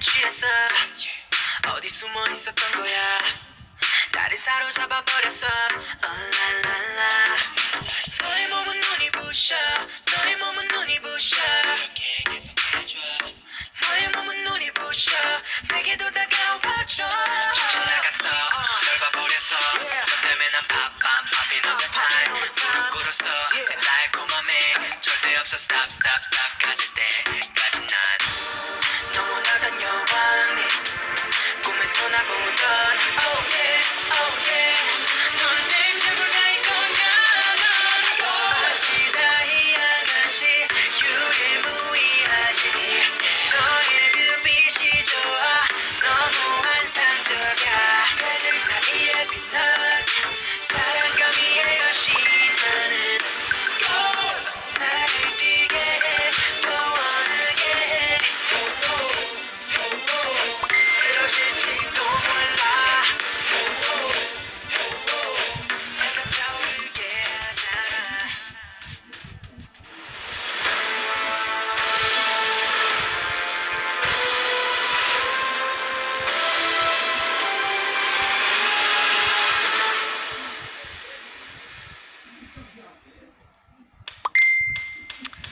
Well, what seemed like the impossible a couple of hours ago has happened. Avant get the first 2 maps in this best of 5 series, and now they are in the lead 2-1 against Renegades. And who would have thought that was going to be the case? Certainly not me. But one thing that we did say when we were analysing that game was, even should Avant get those first couple of maps and go 2-1 up here, we would still kind of think that Renegades might go into the third map as one of the favourites. And, I mean, does the situation change now that you've actually seen it happen, Pilski? No. So you still would back Renegades Because from here? none of what I think is based on what happens in this actual series. Like, if particularly because I'm predicting before I've even seen those first 2 maps. And I'm still going to back Renegades. And the reason for that is we haven't seen Renegades lose very many series domestically. Last time was, like, I think back in September of last year, which is where they lost an upper bracket final game and then went on to win the grand final of the tournament. I think last time they lost one of these competitions might have been like MDL against Order the middle of last year or something like that. So you just have to back a team with such incredible consistency. Yeah, they're looking pretty mortal, let's be real, in this series, but at the end of the day, you know, even in series where they've had underwhelming performances, they've shown the propensity to turn it around. They've had such outstanding consistency in this region. You still have to back them until there's 16 rounds on the board for Avant and they actually put it over the line. You still have to back them. Okay, Kev, as a positive guy or a self-labelled positive guy, what are your thoughts going into this third map? I mean, surely you're the one that's predicted Avant, so you're certainly the one that we'd be expecting to sort of sing their praises here. Yeah, absolutely. I think they've done a lot of the good work. When we saw that map, Vito, I was the first one to say there's a definite chance for them to actually take this 3-1, and this is the most critical map of them all. Like, this Vito has actually worked perfectly for Avant. Because once again, it's Mirage. This is the map where I'd actually give them the chances, more chances of them taking their victory against Renegades. The dangerous part now, Renegades, they're going to be fully sitting up in their chairs. This is like the full game of sweat mode, right? Where you just go, no, we cannot lose. Like, we refuse to lose. This is where the dangerous part comes out. There's no more lives here for Renegades. This is the full force that they're going to bring now. Yeah, I mean, I guess that's probably something that we would have expected to see over the last couple of maps, but not the case, at least for the majority. One person that has impressed, at least on the Renegades roster, has been Dexter, who had a very solid performance on Dust 2 and a really solid performance on Nuke, but just not enough to kind of get Renegades over the line. Chris Nong, I love that. Yeah, I guess that is kind of what's going through the opponent's heads most of the time when you're playing against him. He's had a really good performance. In my mind, he's not the one who really is going to matter here for Renegades. Some of the other lads really need to step up, particularly on a map like Mirage. You see some of the individuals, particularly you're looking at like Hats and Malta, I think it is, over towards that B side of the map. Those guys could shut down some of those B plays. It could make a massive difference on that CT side. Maybe if Sicko gets going with the AWP, it's going to take an across the board performance for the Renegades to start to turn this one around, in my mind. It is indeed, and that is a question that we'll be asking when we come back from the break. It is map 3 coming up here and Mirage, and potential for Avant to find a 3-0. It's going to be crazy.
race. Everything, right place. Put a smile on my face. Won't you stay with me, lay with me, baby, be mine? I say to you, you are my kind of perfection. Didn't I tell you, you are some kind of perfection? Some they rock, some they roll, some got heart, some got soul. But when you take control, won't you stay with me, lay with me, baby, be mine? I say to you, you are my kind of perfection. Didn't I tell you, you are my kind of perfection? Perfect heart, perfect mind, yeah, you're my perfect kind.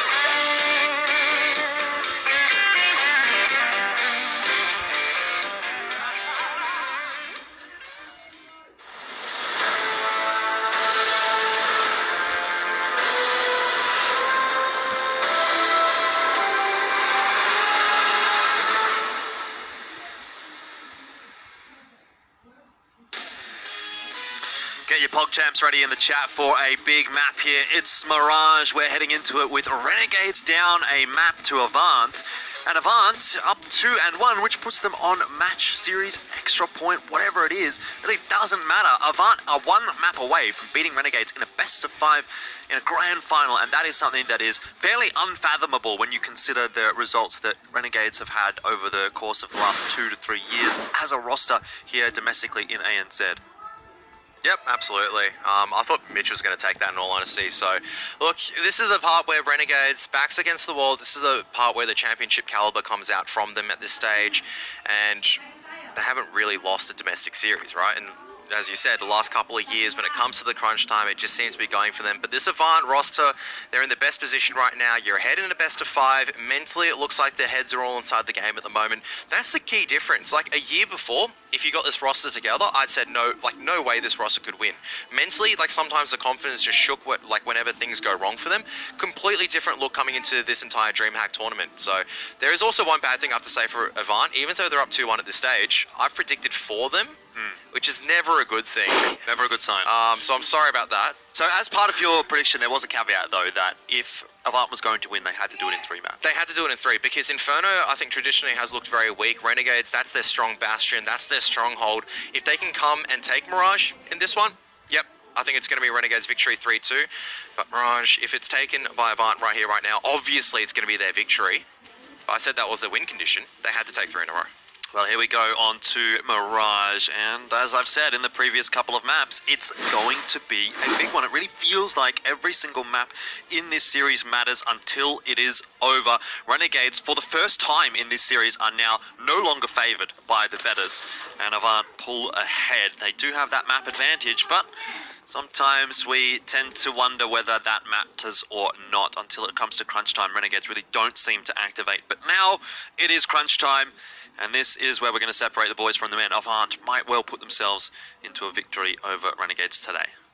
Off new, trying to scout things out from underpass. You see a smoke being thrown out towards the A-bomb site from Sterling in ramp. He's continuing to throw some utility in that direction, but the rest of Avant getting a move on straight out the B side of the map, spotted out by Hats. So bomb plant goes down at the very least, and APOC, he's pretty confident, has been one of those critical players on the pistol round looking to challenge, but Hats and Sicko able to pretty much complete the retake with pretty big ease, and I'd say that Sterling doesn't really have a chance to do anything. No, he won't get there in time. Yeah. I mean, if it was planted for short, maybe he's able to get a kill. Well, that is a little bit more like it for Renegades, isn't it? I heard a bit of a there from you, Pilski. What's ticking through the mind? You just see those shots come out, man. It's just like, oh, Avant's got all their heads banged off very quickly. Actually kind of good. Yeah. Funny that. Pretty good. Yeah. Don't count it over until you see 16 on the scoreboard for Avant. That is the rhetoric that we've been really repeating. Yeah, look, my big worry is that, I mean, look, it sounds like a bit of a silly thing to say, but a team like Renegades is always looking forward for those international opportunities, and unfortunately with the state of global health at the moment, there is no international opportunities to be snatching up. So my worry for Renegades is how are they going to get themselves motivated to win a series like this? The motivations are on the line right now is that if they drop this, they lose. No one wants to be labelled as losers. Everyone wants to be winners. Mitch?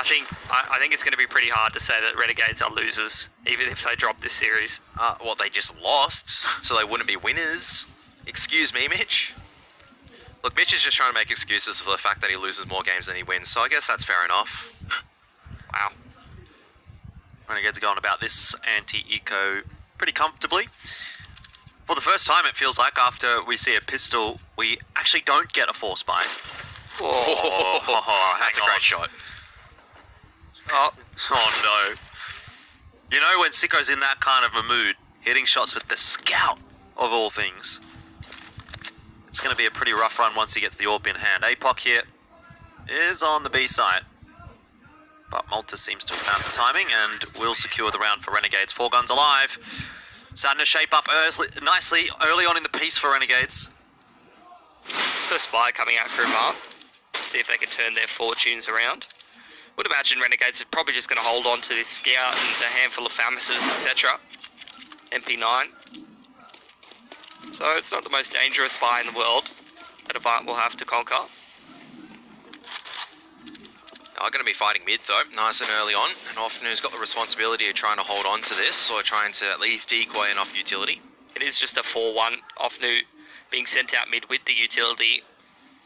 Utility indicates that it might be a short push from Avant, but really it is just a bust straight out Palace. Dexter's seeming like he's pretty well aware of this, not only dunks the nade, but crosshair trained perfectly. Ofnu gets aggressive, but that's the kind of an angel that you would have seen Avant winning in the last couple of maps that does go the way of Renegades here on Mirage. It really seems like they're fired up as Dexter hits a good shot into Blitz. The entries just aren't sticking right now for Avant. Molly goes into Connector, and there's a team flash there for APOC to deal with, so it's just not happening right now for Avant, it feels like. Sicko also hitting shots with the scout.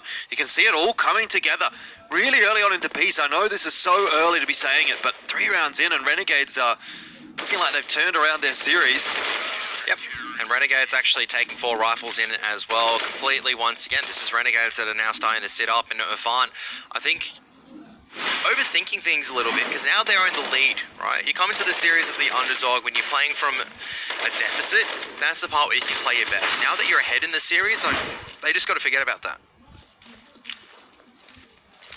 Harder than it sounds, though.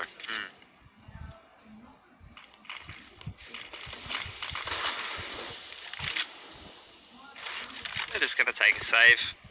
Some smokes into middle. Creep up Connector, do a little damage to the CT.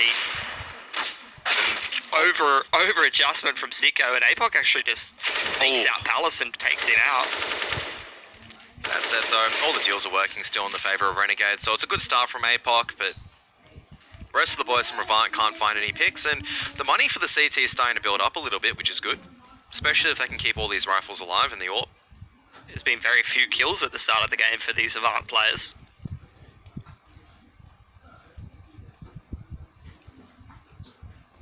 Need to make sure they're not too flat coming into Mirage here. After all, especially with them starting out on the T side, one of the most important things in this map is that you're hitting your shots.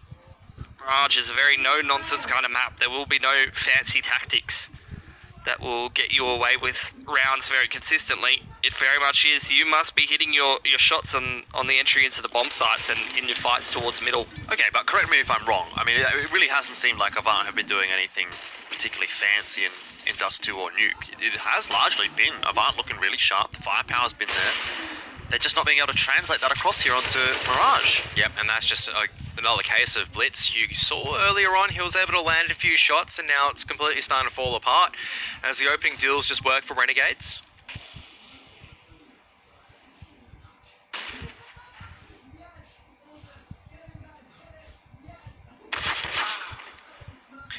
Feels like the first kill in a long time that we've actually seen go back the way of Avant. There was one in the last round from APOC. It buys them a little more space towards middle. Renegades is conceding that part of the map and choosing to split up into duos towards the A and B sides. It will be Hats and Malta that are tested, and they're actually going to go for a push into apartments. APOC's traded back and a double spray down. Good adjustment from Hats. You bet your horse is going to peek out as well. Finds the timing to perfection. And that's a quick 5-0 for Renegades. And Avant, I would say maybe a time to call a tactical timeout. Nice and early on just to try to stop the bleeding before it's going to begin. Otherwise, they're in big danger of being shut out in Mirage. And also in big danger of actually losing the series as well. That's right. There you have it, tac timeout. Well, the tables certainly have turned, haven't they? It was Renegades that were in this position on Nuke. It must be the betters. Every time they favour a team, they start losing. You just can't win. No. Betters absolutely folding at this series, fellas. I'd be moulding as well if I spent my entire paycheck losing. They've moulded so hard their head's fallen off. That's a grim picture. I mean, that's what we've been watching. That's Jordan's nightmare is if he actually starts like becoming bold, to be honest. If he starts losing his hair, he's actually going to be a little bit upset. Kev, we've already established that my sleep paralysis demon is you doing the Naruto run. So, hey, I pull it off pretty well. That's all I'm saying, as it looks like a bit of a fake utility to A. Yeah, they're just trying to create space for the other players to come out middle, and they've caught Malta off guard, so that's worked quite nicely for them. But Sicko trades one back as they try and commit up short. Actually committing to this B bomb site, and Sterling's not really in position to capitalise. Trades just everywhere all over the map. And Avant trying to finish things off towards B here. What a shot from Blitz. Okay. The first 2 kills that he gets this map are the most critical to secure this first round for Avant. It's a bit more like it from Avant. You know, this is more like what we saw on Nuke and Dust 2. Maybe that chat was just, alright, let's just go back to the basics, do what we were doing on those first couple of maps, make it work. Knife kill here, surely. Yes. Yes. That's what you want to see from Avant.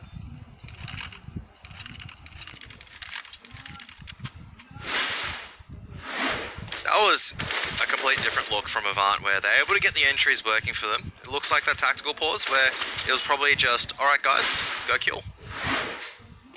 Remember when you did that point and click? Remember that feeling? Do it again. There's a little more to it than that. Utility really creating the space there in terms of the rotations for Avant to capitalise. Oh, same strategy, but is Malta ready for this? Nope, he's caught out, pants down once again. It just feels like we're watching the previous round, but this time it's the double AWP that actually works a charm for Renegades as they're able to hold on against the aggression for now. Difference being APOC works his way out onto the A bomb site and might be able to find something here. We'll fall to Dexter.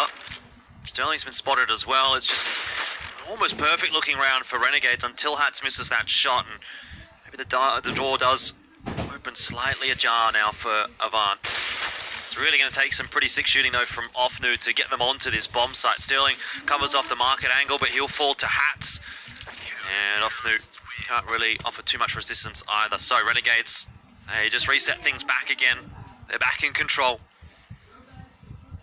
Avant do have enough to reinvest in this round. How's this going to be a little light on the cash? Has to go down to a Mach 10. And Renegades establish themselves a little bit of money after a clean round 4 alive. And they are dominating on the CT side of Mirage here. Usually you see a big streak of a scoreline on the T side. Avant, it's the double smokes towards short once again, and then just a fast play out the B bomb side, trying to counter this double AWP perhaps. I'm not sure that it's working out the way they had intended it to. The double AWP is going to town right now for Renegades. That's finally shut down, but it's Sicko. And so far, only the AWPs that have found the kills in this round. Maybe Malta will finish things with the rifle. He does. It's 7-1. And Renegades off to a blistering start on Mirage. End of the day, if the flashes aren't layered effectively enough, when you're coming into the bomb site, then as long as the AWPers are in the right positions, you're still going to be losing players on the way in. It was a good rotation timing from Sicko as well, not thrown off whatsoever by those 2 smokes towards middle. They don't stop him from rotating into market with enough time. Airstrike's going to come out into Sicko, but he's been pretty good at avoiding these so far. He throws a nade at them and gets away with ease. Yeah, and he's going to hear 4 nades and goes, yeah, okay, cool, they're all at mid. I can shoot them now. I mean, I did say if you... Okay, APOC just... Big 1 beat. But I feel like I've seen this story once again, where there's like 1 cool kill. And then the rest of Renegades just decide to go om nom nom. 4 guns alive. You know, again, I keep going back to Dust 2 and Nuke, but getting a kill like that for APOC is the sort of thing where on those first couple of maps we might have actually seen Avant do something with that round, but so far every single time that there's been even a glimmer of hope for Avant, it's really just been stripped away so quickly by Renegades with trades, effectively, quickly as well. They don't let the situation get out of hand here on Mirage. Very, very different to how things were panning out on Dust 2 and Nuke. This is what I mean. This is Renegades back on their A game, lads. Yeah. They shouldn't look mortal. These last couple of maps, I feel like I'm watching Avant play a team that's more on their level. Yeah, I mean, this is back to Renegades just in domination. It just goes back to the fact that Renegades, they lose a little bit too much. Then there's like, you know, the speech from Dexter who probably goes and tells them, it's like, all right, guys, we need to stop losing. We need to start winning again. And everyone goes, aye, Captain. Yes. Inspiring.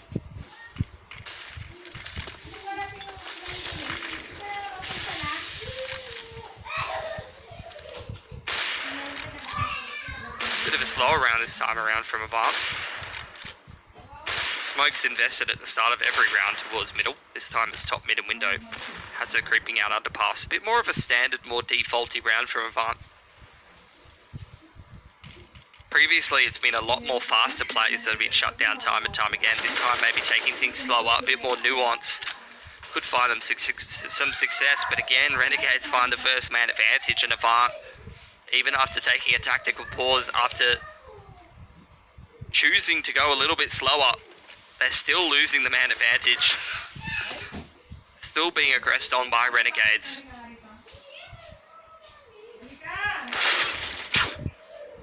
They just can't win a duel all of a sudden. Where's this come from? It's come from Renegades just landing all their shots. And I think there's the confidence right now where Dexter is just going full BM mode, just jumping window like that, jumping through a smoke as well. Malta is going to complete the shutdown. Another clean round. Sicko, you can't even say he misses that shot. He actually clips Blitz for about 13 points of damage and then cleans up from Ticket. Yeah, so I think we're going to see Inferno very quickly here. Pack it up, boys. Kind of gets to that point, doesn't it? Yep. This was like the test where it was, okay, Avant have done well enough to wake up Renegades in this day. They poked the bear, like they've just gone, hey, how's it going? We're up 2-1. And the Dragons are woken. Well, maybe if they had won that upper bracket match, 2 maps would have been enough, but it's not looking like it this time. Maybe it's the Kev curse. Well, look, Mirage isn't over just yet. It's certainly looking like it will be over quickly, but it's not over yet. It's for me, it's over because the ability for Avant to adapt and actually win these aim deals is completely gone. A lot of these like rounds where you saw them winning earlier on, it was just down to the fact they were able to get all these entries across. And like 1 or 2 good picks here and there isn't going to make a round happen. They've all just completely cooled down. They just shut out of this match. No one's fragging. We should stop asking you for your prediction, Kev, I reckon. I think so as well, because I think teams will actually start like emailing me and just go, can you please not predict for us? It's unfortunate because I actually genuinely think that Avant had a chance in the series, and they still do coming into Inferno. I hate to write them off so early, but it's just a different look from Renegades on Mirage for this time being. Well, at least they haven't lost a player this early on in the round, Avant. Sending Hazard into connector. Could be a recipe for success, but the utility denies him any control. At least Avant in some more forward positions where maybe they can create some opportunities with this 1-3-1 and choose a path that will find them some success in the mid-round. Maybe Renegades isn't going to allow that to happen. Going aggressive towards ramp. But actually, the flash from Inns doesn't really aid Dexter. In fact, it kind of gets him killed. And Avant, they're not going to slow down in the mid-round. One player towards Connector. They're going to pounce on this A-bomb site, but a push into Palace from Renegades. And Sicko playing retake on CT. Actually does miss the shot.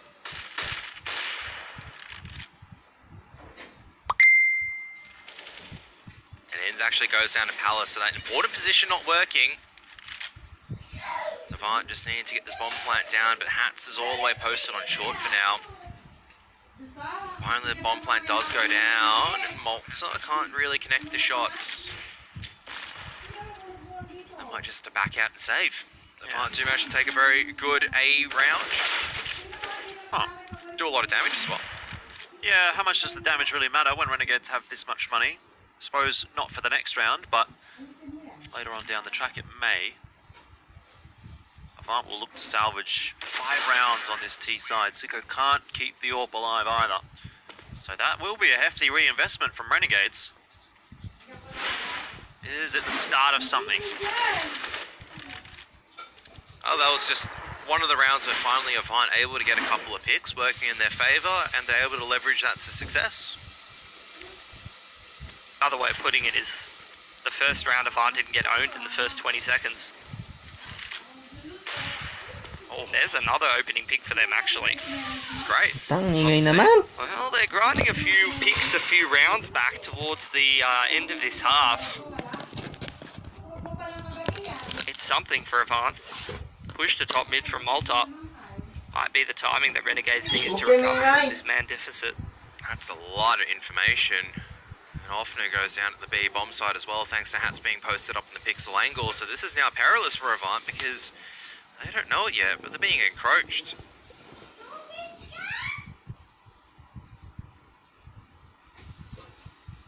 It's all down to Malta finding the timing at the moment. He's going to spot the bomb. He's going to get the kill. That's the bomb lost, and Inns is just going to put a further dent into the attack as Renegades just cleans up 4 alive. In the previous round, just a very small blip in their plans to completely close out Mirage for now, Mitch. Don't know what else to say really. That was a nice little boost at the start of the round to get them that initial pick. But that's where it ends. I mean, what would you do here for Avant to try to at least get back these last 2 rounds? Me personally, or pretend I'm cosplaying as Avant? Cosplay as Avant. Just maybe a little more success with the slower rounds. This time actually that's a really nice opportunity. We'll hold that thought. It's actually, they're doing very, very well. Have cleared out Inns on balcony as well. Put themselves into a 3-on-2. They smoke off Connector, which is the main danger territory for Renegades to find a pick in this 2-on-3. They put the bomb down. So they're in a good position. Re-smoke on Connector as well. Looking nice for Avant.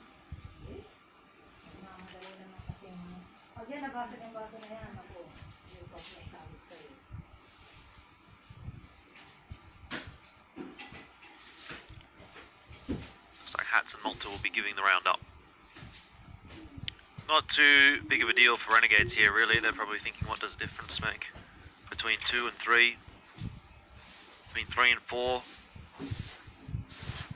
Seems like too much of a one-sided first half for Renegades to really struggle in the second, but cannot count it over until the Fat Lady sings. And 11-3 the scoreline. Avant will certainly be looking for their 4th, just to give them that bit of extra time to play with in the second half. Look, who's to say, piss around in the second half, go up to 11-7, win the first gun round, maybe start to build something from that. I mean, I know it's grasping at straws really for Avant, isn't it? But that's the kind of situation they're in. Texas going to get aggressive in mid. Punish for it. Nice work by Hazard. The flashes don't put him off whatsoever. And another man advantage, which has been a point of success for Avant. And again, they're not going to slow things down once they obtain it. They're going to speed it up. And it's working beautifully for them. It just, Renegades dropping like dominoes. Malta's the last alive, 22 HP on his person, but not for too long. Off they will finish it off. It's 4-11, and certainly not the half that Avant were looking for to help them close this series out 3-1, but still very much a possibility as we head into the second half.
Back into map number 3 here, and we're in the second half, and it seems finally we're seeing some signs of life from Renegades, who were looking a little bit lackluster after the first couple of maps, but true to their form, they always tend to come good at the 11th hour, and here they are, up 11-4 against Avant. Makes life a little difficult for Avant in closing this series out, but hey, a pistol round and maybe a good first gun round might be the difference maker for this team on the CT side. That, however, is not how they would have liked to have started things. Yeah, and often missing a lot of shots as well, now under pressure and just gonna pretty much die there.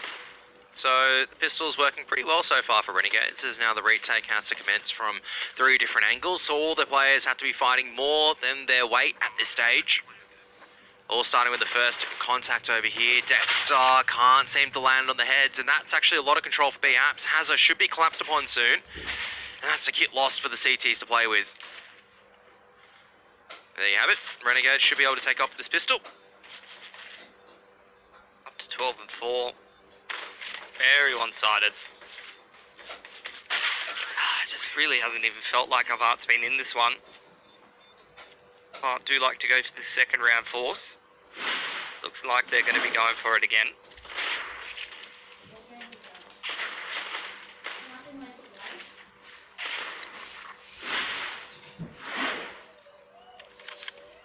Two scouts, handful of upgraded pistols and armor. Sterling going to hold on to an extra $700 so he can try and buy in the 4th round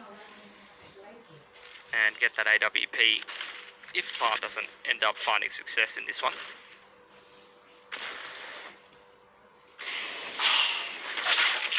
What do you even do? He cops a nade, double Molotov on top of him. That's the moment where he realised he probably shouldn't have been there.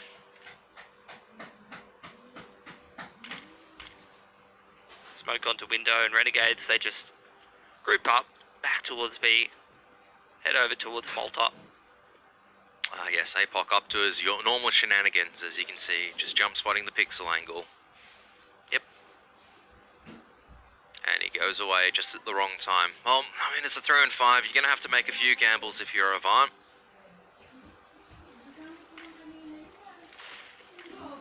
Throw inside with a Desert Eagle in hand, but he can't connect the first shot onto Hats. It's actually Offnu that's able to do so.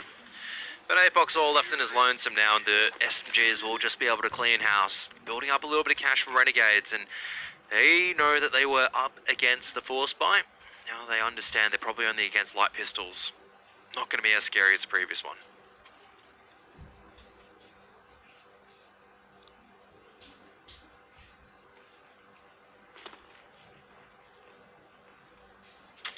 Should be a pretty clean anti-eco here for Renegades, who are already looking to put themselves onto 14 rounds.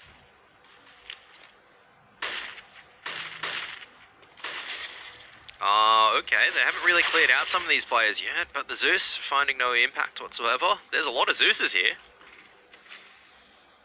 Bomb hasn't really gone down just yet, as Dex... Oh, Malta! Sterling went forward at that stage. It could have been a little bit dicey. They recovered from it well. Although Renegades lose 2 guns, they still go up to 14. Now's Avant's opportunity to try to get something happening. Buying up, getting the AWP, full rifles with sets of utility. Sicko not holding on to the UMP, upgrading to an AK, so it is very much a full buy for Renegades. Sterling misses his jump up onto short. Has to play from the bottom of connector, but he has avoided all of those flashes nicely and hits the nice leg onto Hats. Unfortunately, doesn't secure a kill though.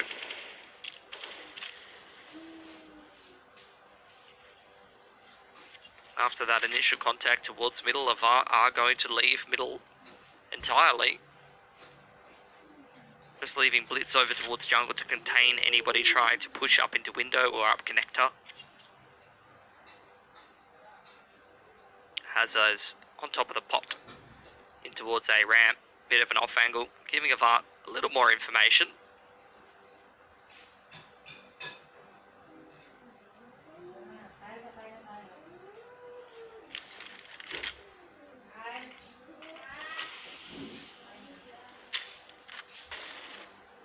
Still time for them to work with though, but Renegades looking like they're going to be crunching on the B-bomb site soon, Mitch. Yep, just walking up short.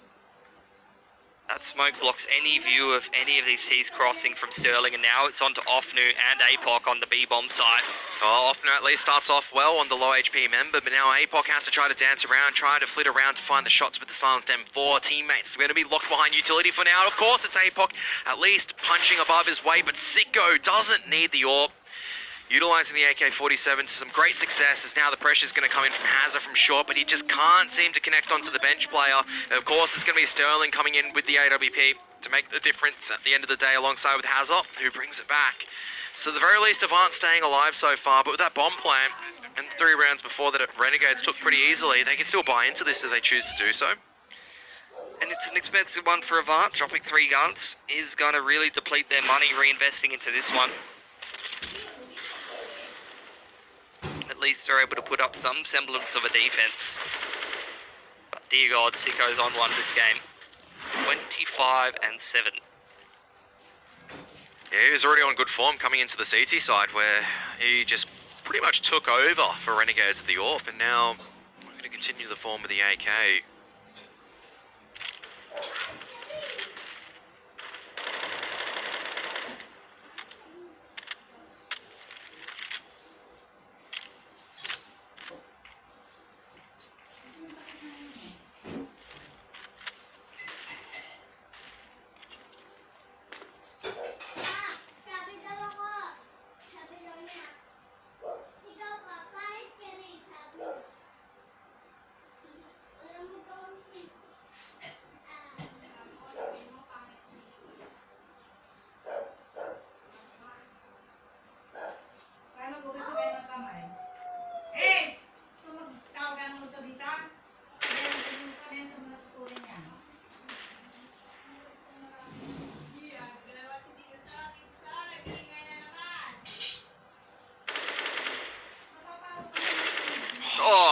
no, that's disgusting.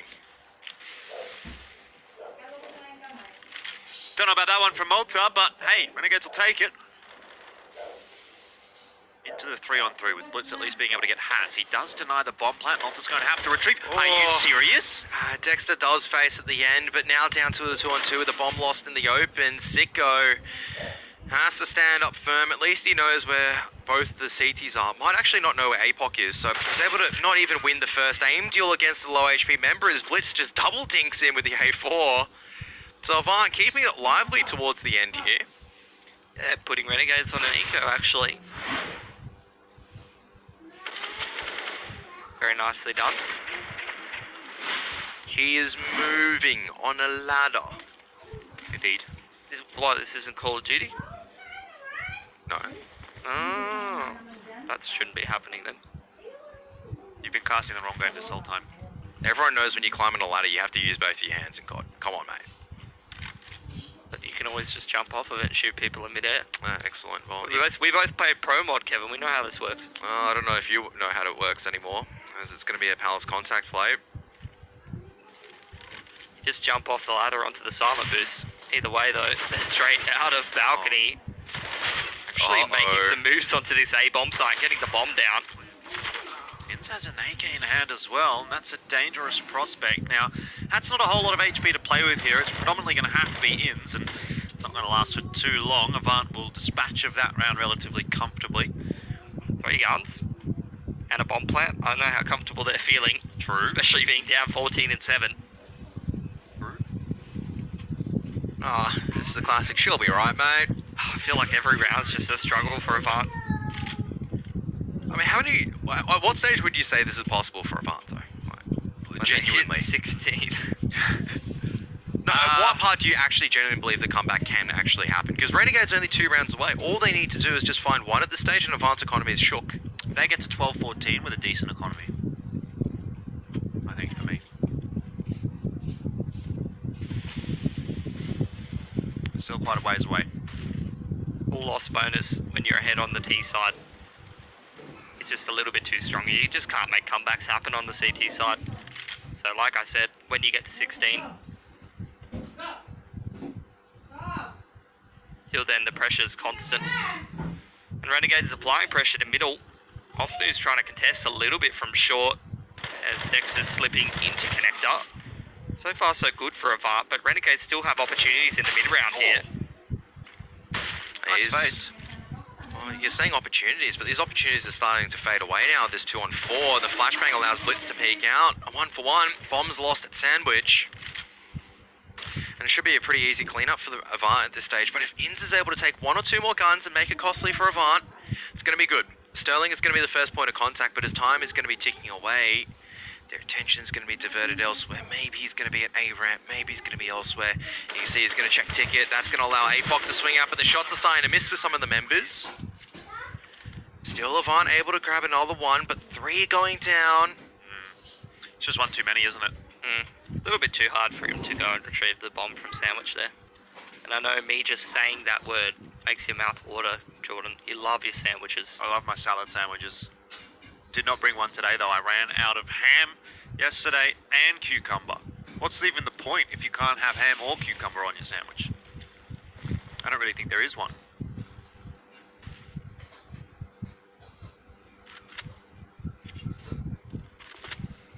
Avant's still very broke here.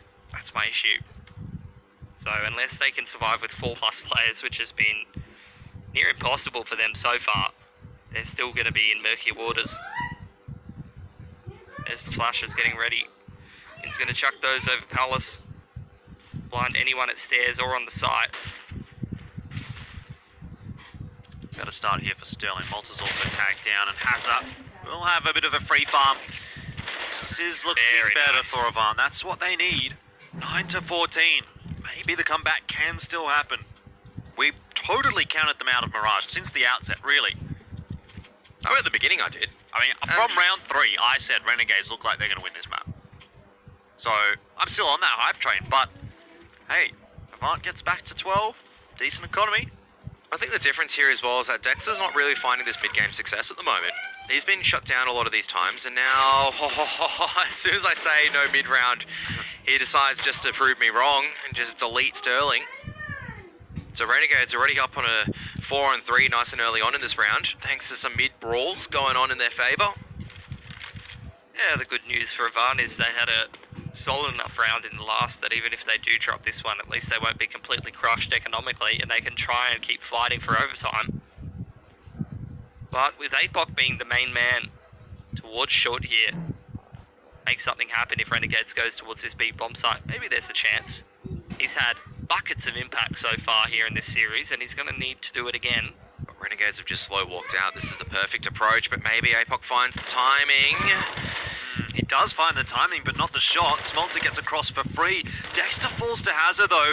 Suddenly now it starts to look like Avant might hold. Hazard's gotten himself another one short at the very least. Now is clear for Renegades, but there's a double swing from both teams, and Hats just sprays both Hazard and Offnu out of the server. And I think that probably sprays Avant out of the server as well. 15-9, Renegades put themselves on map point. Had a huge chance of taking that round, in all honesty, for Avant, but a couple of missed shots towards the end cost them at the end of the day. And I don't know how much this tactical timeout's going to help, because I felt like if they were able to get to 12 or 13 with the score being at 14, there's just no pressure for them to play with at that stage. Momentum would have been in their favour. But Renegades, all it takes is another round. Maybe Hat's popping off like he did just then. Maybe Malta saw Dexter getting that entry as well. That's the threat. And there's nothing Avant can really do. And it's a really subpar buy, lacking on utility on some of these members. You might have to just go fight mid again. You have to take some extremity with this limited utility. Yeah. And Sterling's having a shocker. I don't know. Kills. On Mirage, I feel like you're less pressured when you play with a lack of utility to actually have to push or anything like that. I think you can get a lot done without the utility. Sure, over towards the B-bomb site, maybe it makes a bit more of a difference, but you are right. Avant's going to play heavily towards middle. Nice flash from Offnu, but it is only a 1-for-1. 2-for-2, actually. That's where it went a little too far, I think. Yeah, always just one more player there for Renegades. Inz is caught by Offnu though, so very quickly, early on in the round, we go back to 2 on either side. Apoc has heard that, and he might creep forward, look for some info here. Malta's not too eager to take a fight, but he might have to. Apoc gets the timing perfect. That is going to present the opportunity though, at least for Sicko to plant the bomb. So 1-on-2, definitely workable. Sicko's a pretty handy rifler as well. Got a lot of utility to work with. No kits for the CT side. All he needs to do is just get himself into a very favourable post plan. You're not going to be expecting this as Apoc. You last saw him around site. You're expecting him to probably be around bench. But Sicko's actually dropped no utility whatsoever. He just decides to line it up. And that's not going to work out. Another lifeline being bought by Avant. But it's such a costly one. No warp for them to play with. One alive and they can have their economy broken though. Bring out the sound bullet. Break the economy of Marzalai. No one's gonna get that, that's the problem. I reckon there are some Pilski fans in there. Yeah, there's no Pilski fans, they don't exist.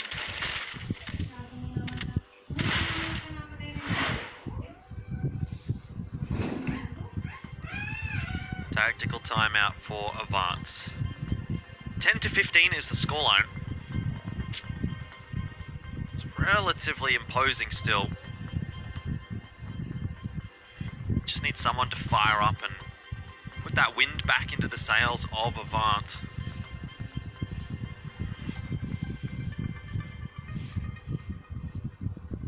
Renegades one step closer to pushing us through to Inferno. And Avant have looked really good up to this point, but now some of that magic seems to be lost.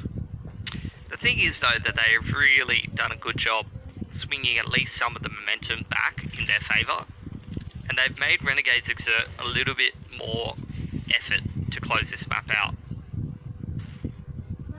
which hopefully will just keep a little bit of doubt in Renegades' mind. I mean, if you close at 16-3 heading into Inferno, you're probably feeling pretty confident, but if Avant's going to try and make this close on the way out, not only do they feel a little bit better heading into Inferno, but maybe there's just that 5% pause for thought in Renegade's mind.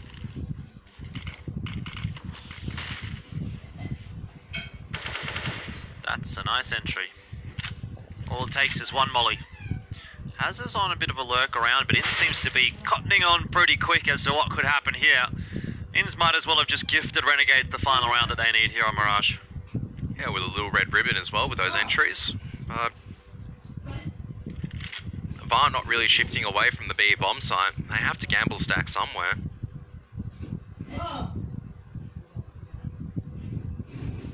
As the bomb is slowly heading its way back to the A bomb site, Sterling, like I was saying, not a good performance on Mirage. Really faltering, and he's the only site defense here.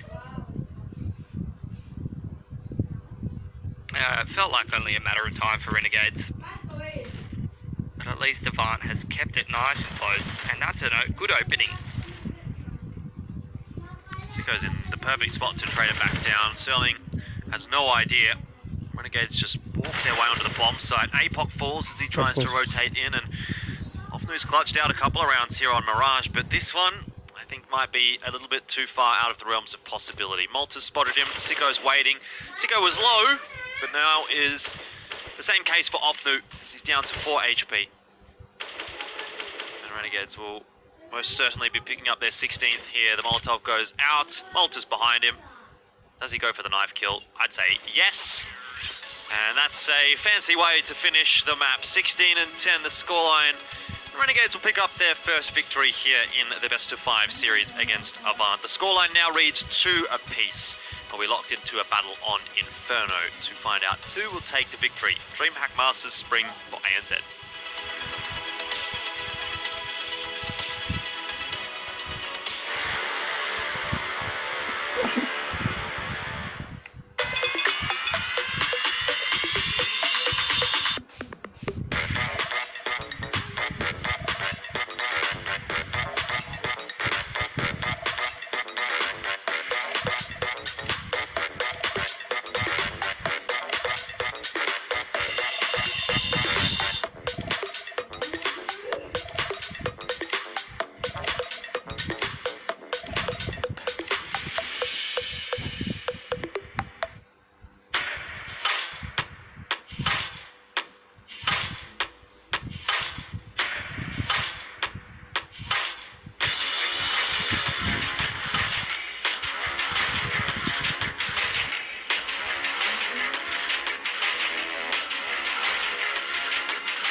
It's me, Lily from AT&T. I'm back, working from home, and here to help.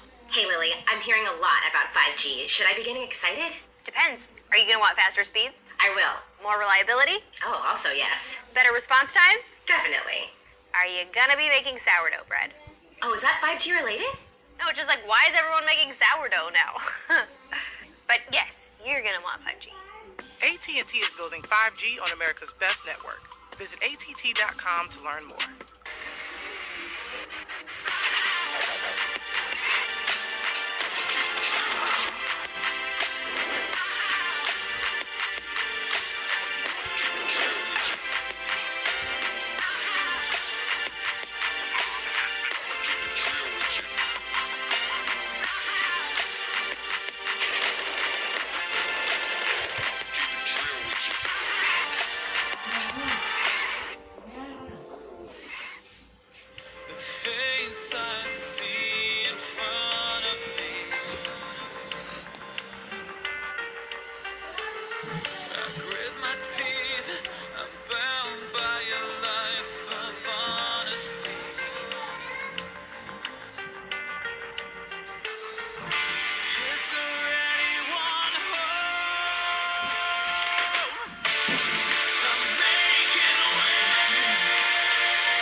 different story after Mirage, as we finally get to see some signs of life from Renegades. What a difference a couple of maps can make. Avant up 2-1, but no longer, as Renegades equalise there on Mirage and also find their first map for the series. Now we head into the final map of Inferno, and this is where things start to get a little bit interesting. Fellas, did we really expect this to go all the way down to Inferno?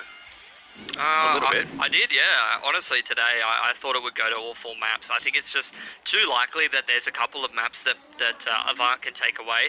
This is kind of what I thought was the problem, though. It comes down to consistency, and it's my question of whether Avant can actually win 3 or 4, like I said at the start of the day. So, although, you know, undoubtedly they could take a map here or there, and actually they've looked more convincing than I expected them to be doing it.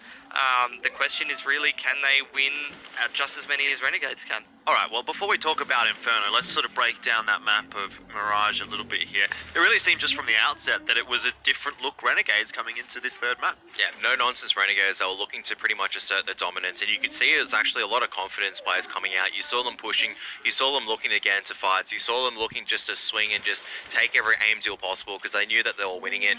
And for Avant, it was just, once again, that consistency, unfortunately. For the first time this entire series, I would say that aim went missing on their T side. I mean, I would argue the entire DreamHack run, that was the first time they had such a lackluster T side. And I would feel like that's down to some uncharacteristic individual failing, a bit of, I guess, panic on the T side aggression as well. So, look, regardless of what it is, it was their T side that lost in the game this time around, not their CT side. Well, what do you put that down to then, Pilski? Was it Avant underperforming here on Mirage, or Renegades back to their usual selves, or maybe even Renegades overperforming? I don't know if it's a pressure thing. I think it's definitely down to Renegades playing a lot better of a game. But end of the day, you're talking about a best of 5. We're getting pretty deep into the map pool. These first couple of maps, I feel like I've seen Avant play them quite a lot these last couple of days. Whereas Mirage, maybe that's one that's been a little bit missing for a little while, at least in this tournament. Once you get deeper into the larger sample size of maps, not only do you have to bring the individual consistency just in terms of your form, but, you know, sometimes the decision-making can be a little bit lackluster, and that's, like you said, the first time that we've seen that happen for Avant, at least on that T side. Alright, well, let's touch briefly here on Sicko as well before we do go back to a break. Obviously, Kev, he started off okay on Dust 2. It was a bit up and down, pretty weak, I thought, on Nuke, but come Mirage, he really took the game away from Avant, and, you know, I was sort of talking about that on Dust 2, that Sicko is the kind of player that can do that.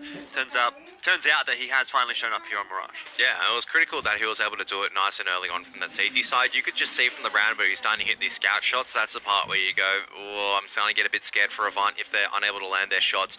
If you don't land some clean entries, he's allowed to punish you for that. And we saw that happen on Mirage when Renegades on the CT side just looked too easy at the beginning. Given they did lose a few rounds at the end, but I felt like Avant definitely stepped up their game in the rounds that they did win. Indeed, well, plenty of discussion to be had about Inferno. We're going to go to a short break. That discussion is all coming up after this one, so don't go too far. The culmination of 4 maps is up next.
raining is the sound. Are you complaining? Waiting for you to finish so I can start explaining my point of view, but it don't even matter. I guess your mind made up. Tell me what you rather. I'm thinking, is it me? Is it meant to be? What's the use of staying? Should I pack up and leave? Is there somebody else? Tell me what you felt. Tell me how you feel. Stop thinking about yourself. Think about the past. Didn't we have a blast? You always used to tell me that we were gonna last, that we was on the path of commitment. Now I'm sitting here all alone trying to figure out what is this. The same mistakes that I made in my past. I let myself down like a clown, my bad. It's sad. I can't even trust myself. Can't take a look in the mirror. I discuss myself. Like we used to do, cause I hate what I hear when I talk to you. Cause it's one lie and another lie just to get by. Nowadays things never seem like they used to be. Cause I hate what I feel when you're next to me. Cause it's one lie and another lie just to get by.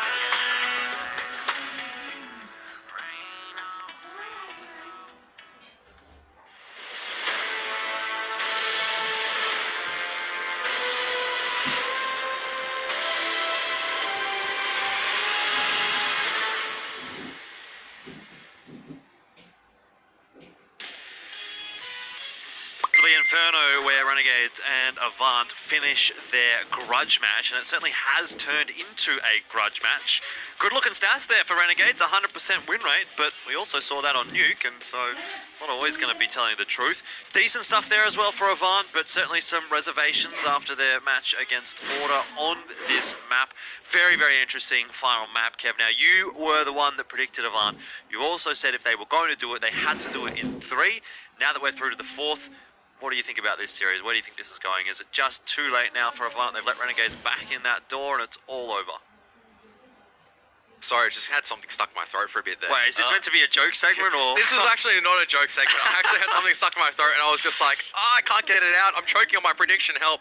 No, look, this is the case of if Avant are able to bring the form that they had from earlier on, I felt like Mirage, they came into it, they started overthinking it. When you're an underdog, when you're in this situation where you could potentially cause the upset, you start overthinking a little bit. Your performance falters, and as a result, you don't make the clean decisions, as we saw on Dust 2 as well as Nuke. This is the part where everything is equal. You've had some time to come together, cool your heads down, think about what you need to do to come into Inferno. That said, though, Renegades, if they come in the form like we saw on Mirage, they're very, very solid on map control of Inferno as well. It's not looking too great. Okay, so Pilsky, I know that you've had your thoughts on Order and on Avant in particular on Inferno in the past. Where do you see this one leading? I think Avant's pretty solid on this map. The problem is they have some pretty big inconsistencies.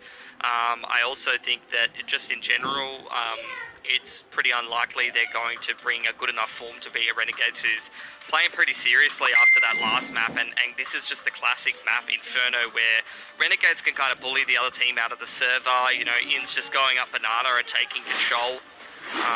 Yeah, it could get pretty scary. At least Avant doesn't have to start out on the T side. Maybe that's going to allow them the comfort that they need to make this a competitive map. It's time to find out as we head into the final map of the series. It's Renegades and Avant locked to a piece. Admittedly, Renegades did come in with a map advantage, so one can argue that Avant have actually had a better time today. But that may quickly change. Renegades on the T side here, very quick up toward the B side. Yeah, taking full control of banana there. Avant do have a bit of utility to try to slow this one down. Actually, it's a Molotov and an HE grenade right now by Avant. They are committing through it as well, but oh no, it's been split. Hat's really the only man here to try to do the difference. And he's down so low on HP at this stage. Still workable for Renegades. All they need to do in this 4-on-4 is click on a couple of heads. They will be able to get the bomb plant down as the smokes fade, but Offnu is able to chip in with a bit of timing. Allows the situation just to settle down a little bit to try to get some more rotations over from the CT side. Well, critical for Hats to get that opening kill when he's isolated, and he's given Renegades a bit of a chance here that Malta is perhaps holding on to. Perhaps not for long enough. It's Hats on his own, and Avant will complete another pistol round win for themselves here on the final map of Inferno, and that is a big start for Avant. Yeah, very nicely done. Good utility usage. Does slow down that push and really segment it in half. 3 players stuck behind the Molotov and the smoke, and 3 players in front of it. 2 players in front of it, rather, that get kind of bombarded with utility and put under a little bit more pressure, which buys time for the rotations to come through for Avant. And I'd say that's the start that they really need here, Jordan, for sure. I would tend to agree with you as well. They want to get off to a good start here on the CT side and put that pressure back on Renegades. Remind them about what happened on Dust 2 and what happened on Nuke. Renegades, though, do open the account in this round. It's courtesy again of Hats. Deagle's always something that tend to do a bit of damage when they're in the hands of Renegades. Smartly, though, the gun is tossed away, and it won't be retrievable now by the T side. Bomb plant affords them a little bit of extra cash to invest in upgraded pistols. So far it's gone very well for Renegades. Ofnu in a very aggressive position, basically has to spray down many enemies, but can't even get one. Apoc, however, can get 2 and 3, 4, 5. There you go. Now we've learned how to count. Fantastic work from Apoc. And if he is going to step up in this map, it could actually be a real head-scratcher for Renegades. Yeah, he's done a good job teaching some of these younger CS players a thing or two, and now he's taught us how to count. Thank you very much, Apoc. Master Apoc. Much appreciated. Well, that's a bullet dodge, really, for Avant. After losing 2 picks initially in that round, they very much could have lost that one if Apoc doesn't get that spray down there. We see Renegades win those kind of rounds all the time. Regardless, they took some damage. Hat's just diving straight up middle. No fear, but perhaps he needs to have a little bit of fear. Look at the HE damage that's gone on to him. Still, it's the pressure and the spam through the smoke from Renegades. Another man advantage for them in the earlier parts of this round. Surely will apply some pressure to Avant. Both teams really picking up the pace here. Renegades and Avant are not leaving anything on the table right now in this matchup. Well, Renegades needs to make their mind up. That's the clock. Starts to tick. Still plenty of time here. 1 minute and 10 on the clock due to such early engagements being taken. Renegades, it's a lot of emphasis and pressure towards bracket and the A-bomb side, with Ins just keeping an eye on the push down banana. There is no push down banana, not yet from Hazard at least. He's going to just back away as a result of that flash. So Renegades are keeping Avant guessing at the moment. Apoc's the danger man though, and he's over towards this A site. Often will be flashed out. Oh! He's walked into his own flash, but that might actually work out. They're not going to check him. He gets a double kill. They did not hear him because of the flash. I think they didn't expect for a player to actually be there. Like, you would have expected he would have just peeked off the back of that flash. Regardless, exactly. Renegades, they push through the fading wrap smoke. And Sterling's here waiting. Apoc holding as well, and perhaps is going to end up being required, but Ins gets there at the perfect time. Had Apoc just held on for a second longer. Walter almost dies to the Molotov there, which would have dropped the bomb, and Ins would have had to retrieve that one. Regardless, Hazard is going for this. Smoke has a bit of a gap in it towards Moto. Hazard's going to know, roughly speaking, where Malta is. But Malta sort of changed his position up a little bit and ready for Hazard to come through that smoke. Very smart in the end from Malta. A bit of a touch and go round though for both sides here. And in the end, Renegades pull away with a victory. Good spray through from Ins. I mean, it's a winnable round despite losing that man advantage, getting sprayed through the smoke towards Banana.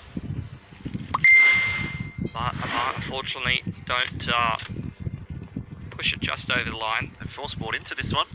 Yep. I mean, Renegades, their money's going to be a little bit sketchy after losing so many players in that last round, and Avant's going to capitalise on that. Renegades taking this banana control. In's a very critical player on this map in conjunction with Hats, learning to take this sector of the map from playing together in order for such a long time, who had a lot of success on this map, and now continuing that good work into Renegades. Adds a lot of consistency to any team's T side if you have a couple of players who are so consistent at taking banana.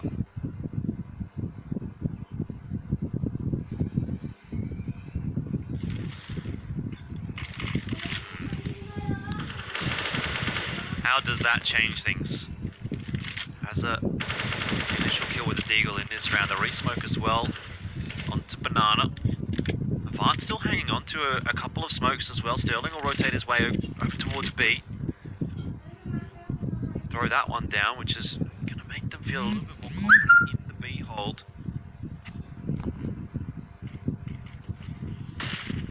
Still 2 players await over at A, and Ofnu might have a bit of work to do. He's going to be hearing some of those shots coming on but hiding in the smoke, daring himself perhaps to push through it. Apoc's got two, and Ofnu will choose the perfect time to come through. It leaves Inns alone.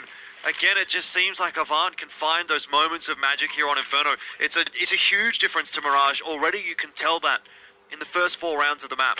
Oh. Don't count Inns out of it yet. He's very capable of a 1-on-3. Oh no, and he's just, Avant just giving him 1-on-1s at the moment. It's all down to Hazard at this stage. What was such a great situation for Avant. They just don't rotate on mass together. They're not expecting that aggression coming out from Inns, and he's just won the round.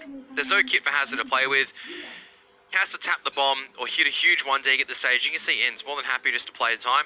Yeah, Hazard's going to take the AK out of it. So just when I want to heap some praise on Avant, they do end up dropping it in the 1-on-3. And that's just from Inns. They went way too enthusiastic back into that. They were like, oh, we've done so much good work. All right, time to sprint our little hearts out. No, just group up together. Play the numbers game there. They don't. They get punished for it, rightfully so. And that's all that good work completely undone. Well, there is still damage done to Renegades' money.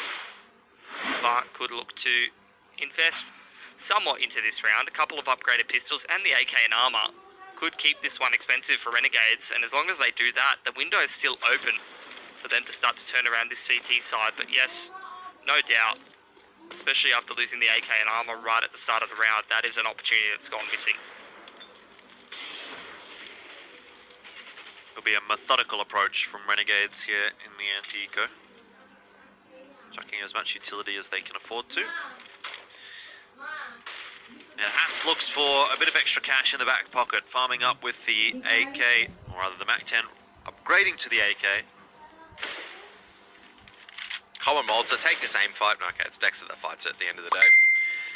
It's all down to Often to see if you can get 1 or 2 picks. And that's actually the best case scenario for Renegades. You get kills with this MAC-10, and then you find the AK-47, you trade it out.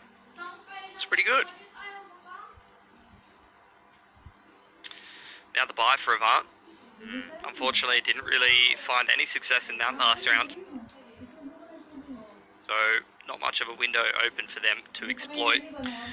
Could be a far different story had Avant really capitalized on some of the opportunities that were presented to them. Imagine they're up 4-1 here, or 5-0. The classic story of any team trying to upset Renegades is just, yeah, they're pushing them. Yeah, they have their opportunities. The relentless pressure and willingness to punish mistakes from Renegades is what seems to get them through. Renegades methodically working through the map, taking carpet's control. Inns and Hats putting pressure on Banana, but Inns being left there on his own as Renegades setting up to take bracket now. Hats putting pressure on Banana, but Inns being left.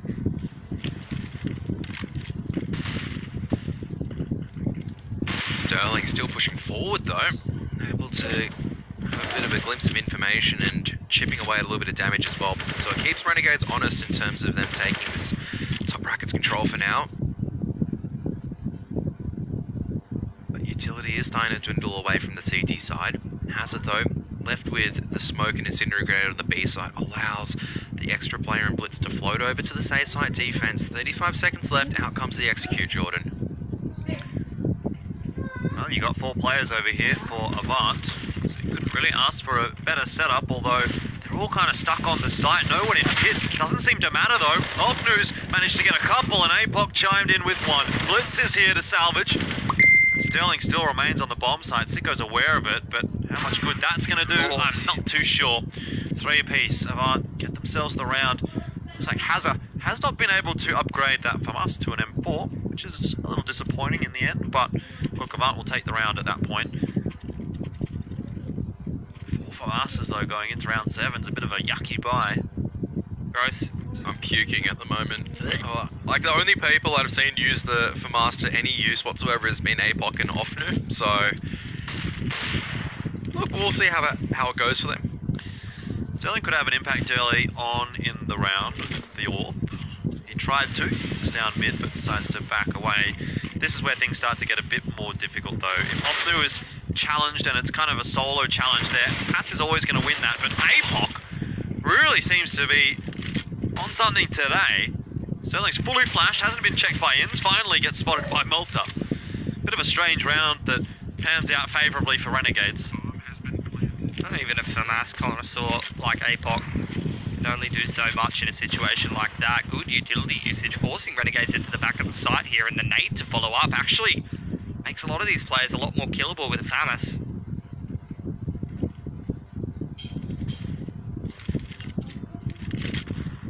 Well, I think enough time ticked away where they can't really get any kills. They have to fall back, and the painful part is no AKs or orbs tradable out.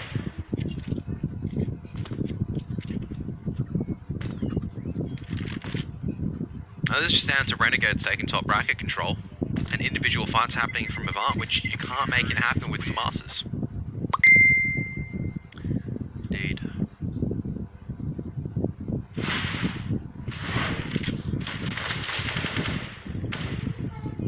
That's supremely confident on the entry roll.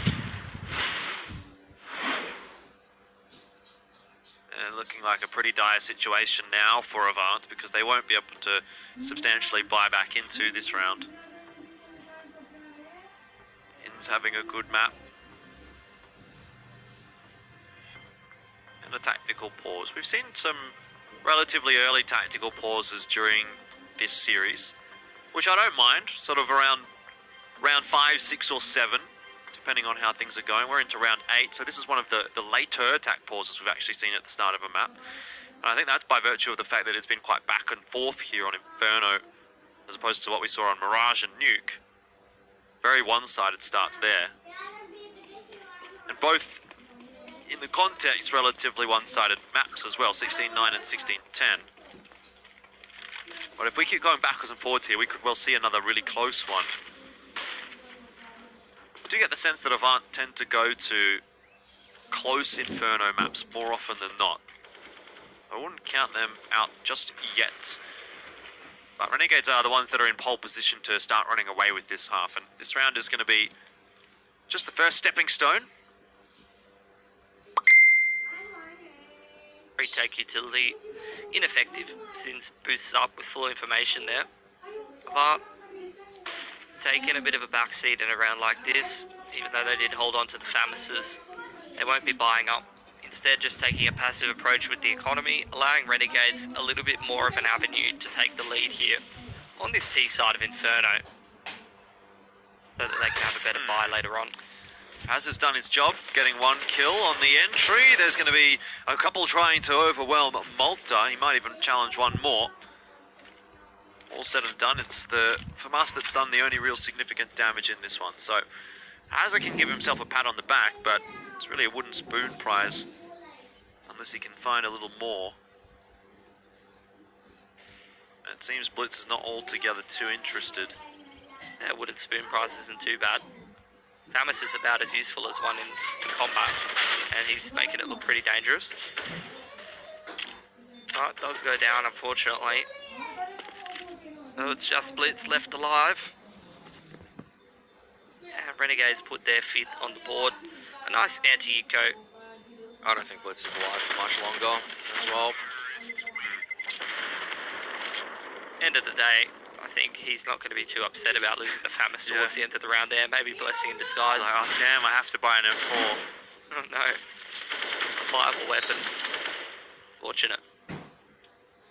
Well, Avant surely have to keep this one competitive and turn it around, because if they let Renegades start streaking away, I feel like that's when the real confident bravado sort of plays come out of some of these players on Renegades, and they start to throw spanners in the works. This is just one of them. Sicko doing his best Zywu impression, running straight up Banana, but only cops a grenade for it. End of the day though, in a position like this, if they're getting control and information over towards Banana, you're feeling pretty good if you're Renegades. Double nade onto first orange. Creative utility usage from Renegades, you love to see it. But once again, I mean, they're really having no problems taking Banana control. That's pretty lucky though, from Blitz to spam one through the smoke. Maybe that's the edge that Avant need. Well, he's got the big brain M4, so you can see where he's putting it to use.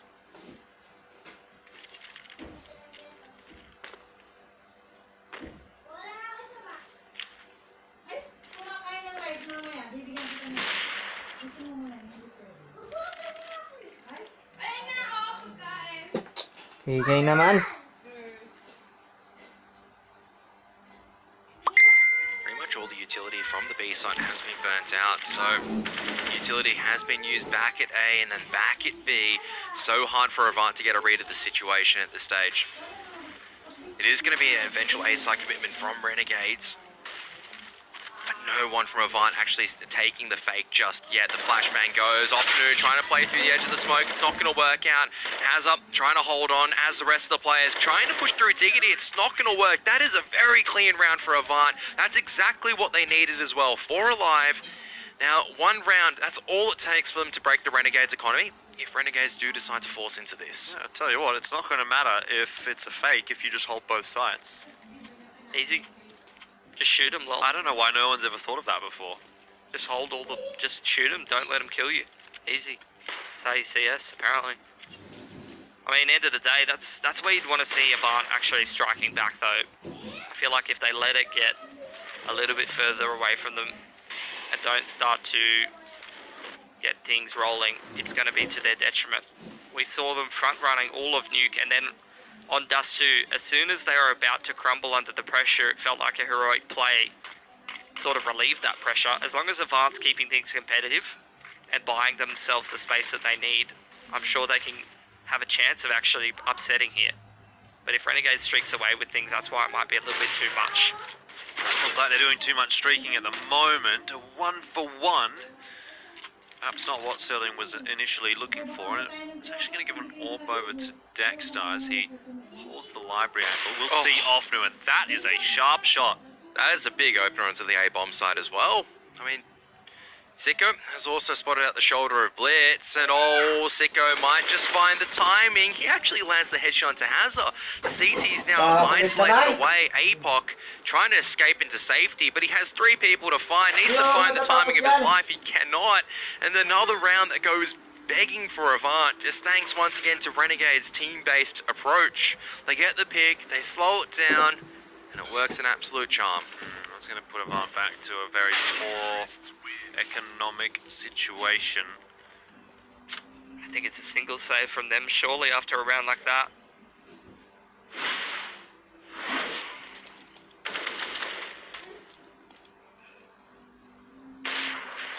I mean, I didn't even see Offnu on my screen there. That's why he cast it. Yep. That among other things. Can't always show off your good looks in the server, obviously. True.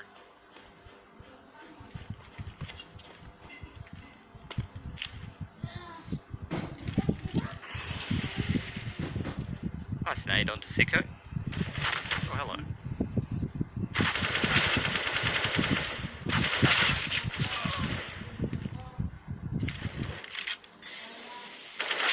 Oh. Sterling is pretty sharp with the USP there. Malta's not interested anymore. Scurries away. It hurts. No more. That's what Malta's saying. Inns is on a tear at the moment. There's no other way of putting it. You're by yourself, you're versing into Eagle, you just go, alright, I'm fighting this. Inns on Inferno. Inns on Inferno every time. Yeah. Literally had the exact same thought. It just seems to be a map that really clicks for him. There's a few other players that have maps that always seem to work. Ricky on Train. That's a big negative for me. I don't think that. That's maybe only when I'm watching.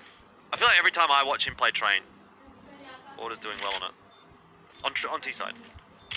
Okay, fair enough. Who else is there? Oh, that was a very productive discussion. Yeah, that didn't I last long, can't did it? actually think about any players where you think about consistently getting performances. I mean, Yeah, thanks for coming, everyone. let us know in chat if you See guys you have next any week. performance. Like, if you guys can think of an Australian player that consistently has good performances on a This is map. starting to sound like a YouTube video. Let me know in the chat, guys, if you can. Let me know what player you think has a good performance on every map all the time. And make sure you like and subscribe as well. Thank you for checking out DreamHack CS. And see you next week. Love you, DreamHack fam. If If you guys are interested, obviously, in some quality content outside of this and maybe looking to Renegades, there is a content creator that you should be following, which is Elfish Guy. He's released an interview with Dexter. Very relevant to this match, because considering that now we're at 2 apiece, gun round comes out once again, maybe it'll be a good look as Hazard just deletes the interviewee. Yeah, he's going to have plenty of times for interviews, because he's going to be sitting out the next minute and 30 seconds at least. Especially interesting given the fact that Dexter is facing a couple of his former teammates in Offnu and APOC, played on Winter Fox in North America, ESL Pro League Season 4. That's how far back these teams, you know, have a bit of a history. Well, Renegades in this man disadvantage, throwing some utility towards B, trying to draw out counter utility from Avant. Az has only got the one counter flash, but Blitz has rotated over here with an additional smoke and Molotov, which will probably be the difference maker if he uses it in time. He's dropped it on a barbecue, and Offnu's able to get the spray down through the edge. This is a very good hold from Avant so far, but a 2-on-4 is being dispatched off with pretty big ease at the end of the day, as the trades work in the favour of Avant. Yeah, very nicely done. Renegades do have enough money to recover from that though. But at least Avant with quite a convincing defense there. It's just once again, just down to the B-side players now starting to step the game up. That is pretty filthy from Hazard. Yep, hasn't had the best series so far, but if he's able to step up on the small side at the moment and able to carry that form over to the entries for Avant, it might make that victory ever so closer. Quicker one towards bracket here. From Renegades. Bold stuff from Sterling, just sitting there under Torch. Yeah, diggity. Don't think we'll be renaming this into Sterling anytime soon, though, as it is actually going to be APOC and Blitz looking to just clean up. And that is a much better hold of the A-bomb site. Renegades have been able to throw in that A-bomb site with these force buys quite often. Well, Avant not letting them up bracket this time around. Can't get onto the A-bomb site if you can't get through middle. And that was a very straightforward shutdown from Avant.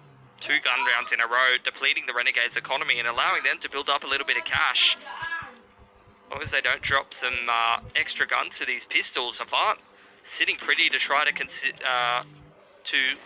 secure an 8th round. This is what happens when you've been casting for 4 maps. Rain just doesn't. You haven't even cast.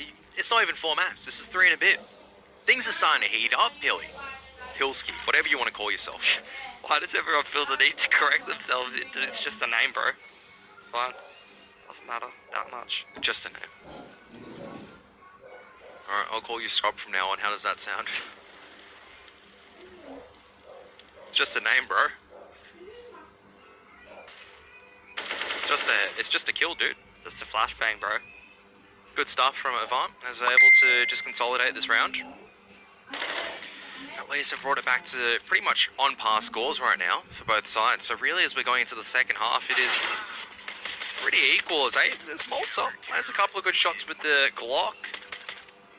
Oh, that's toxic. Why you die, man? Why you die? Well, last round of the half here, Avant very resilient, as we've seen so far in DreamHack, have consistently been put under the pump and responded to that very nicely. Here's just another instance of it. Let's see if they can get the 8th round and put the cherry on top of what is a very close game. I mean, you have to consider the fact as well that Renegades picked up the pistol round, so Blitz actually pushing through that Molotov. Isn't going to find anyone at bottom 9 on, so he's going to tank that, lose a bit of HP, but he gets that critical map control nice and early on.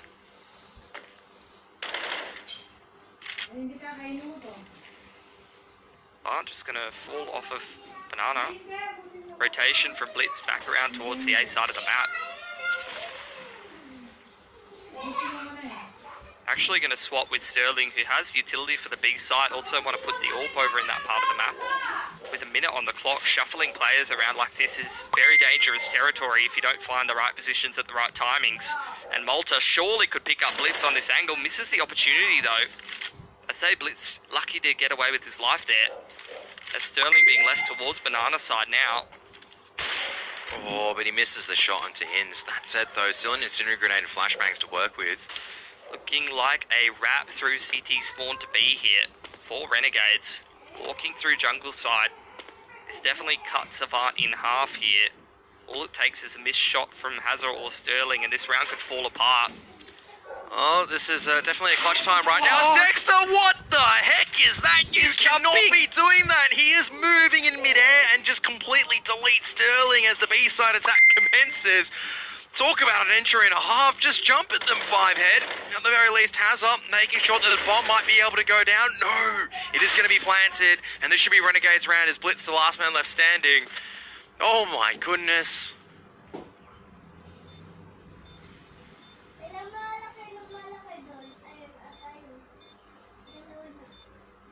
Blitz, I mean, he's just extending, I think, the inevitable at this stage. Sicko's got this angle covered. It's going to be Sicko closing out the half. 8-7, once again, really even between both sides. But Avant now on the attacking side. Can they find the strength once again to try to cause the upset? Or is Renegades just that strong? Well, we have to find out just after this short break.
Into the action between Renegades and Avant. It is the last map of the series as Bob pecks away at the odds. All right, Betway. All right.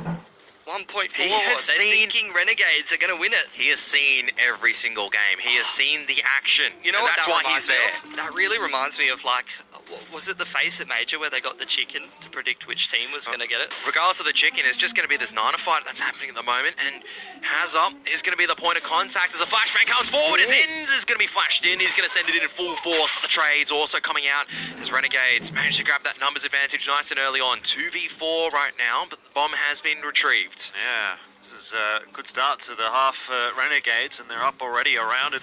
May well end up being 2 or 3 or 4. I don't know how solid Avant are going to be feeling after that, but on the T side of Inferno, see what they can get done. Oh no. Dexter Never mind. does stabilize. You get a little bit worried, but it's all good.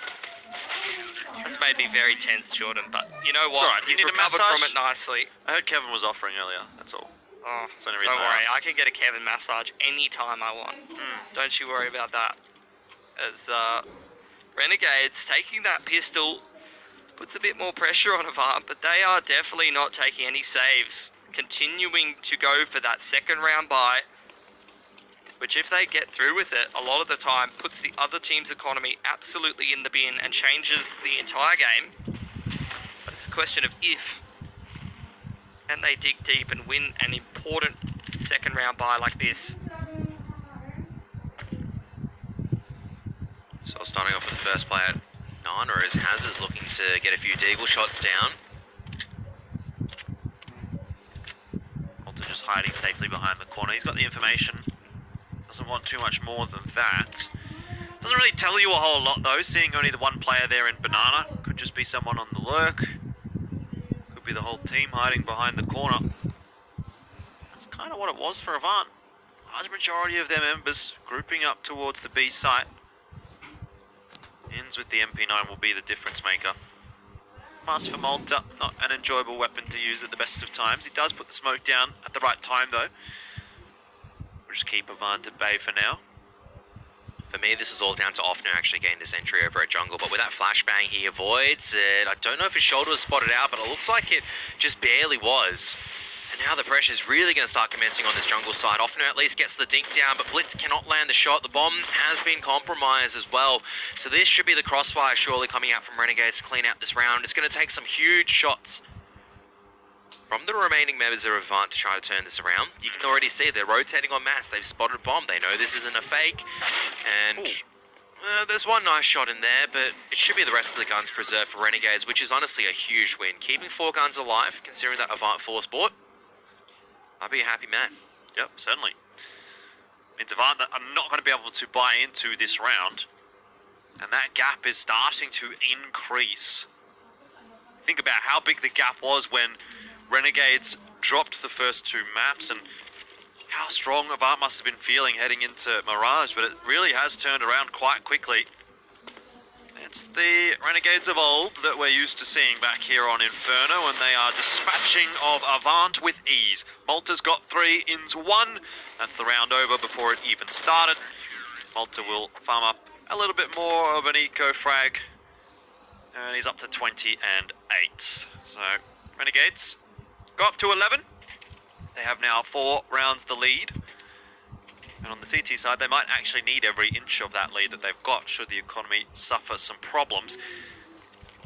At the moment though, Avant are getting into their first gun round, and so far it's been pretty solid for Renegades in this second half. But maybe Avant can cause some problems. Yeah, maybe. Yeah, pretty critical first round. Nice assist early on the AWP though. I don't know if Renegades are necessarily going to be giving him any angles that he can punish them on. And Avant slowly moving through the map. They've been so good this tournament on the T side. How fitting to see them under the pump for all the marbles to upset Renegades, try to win this one on the T side of Inferno.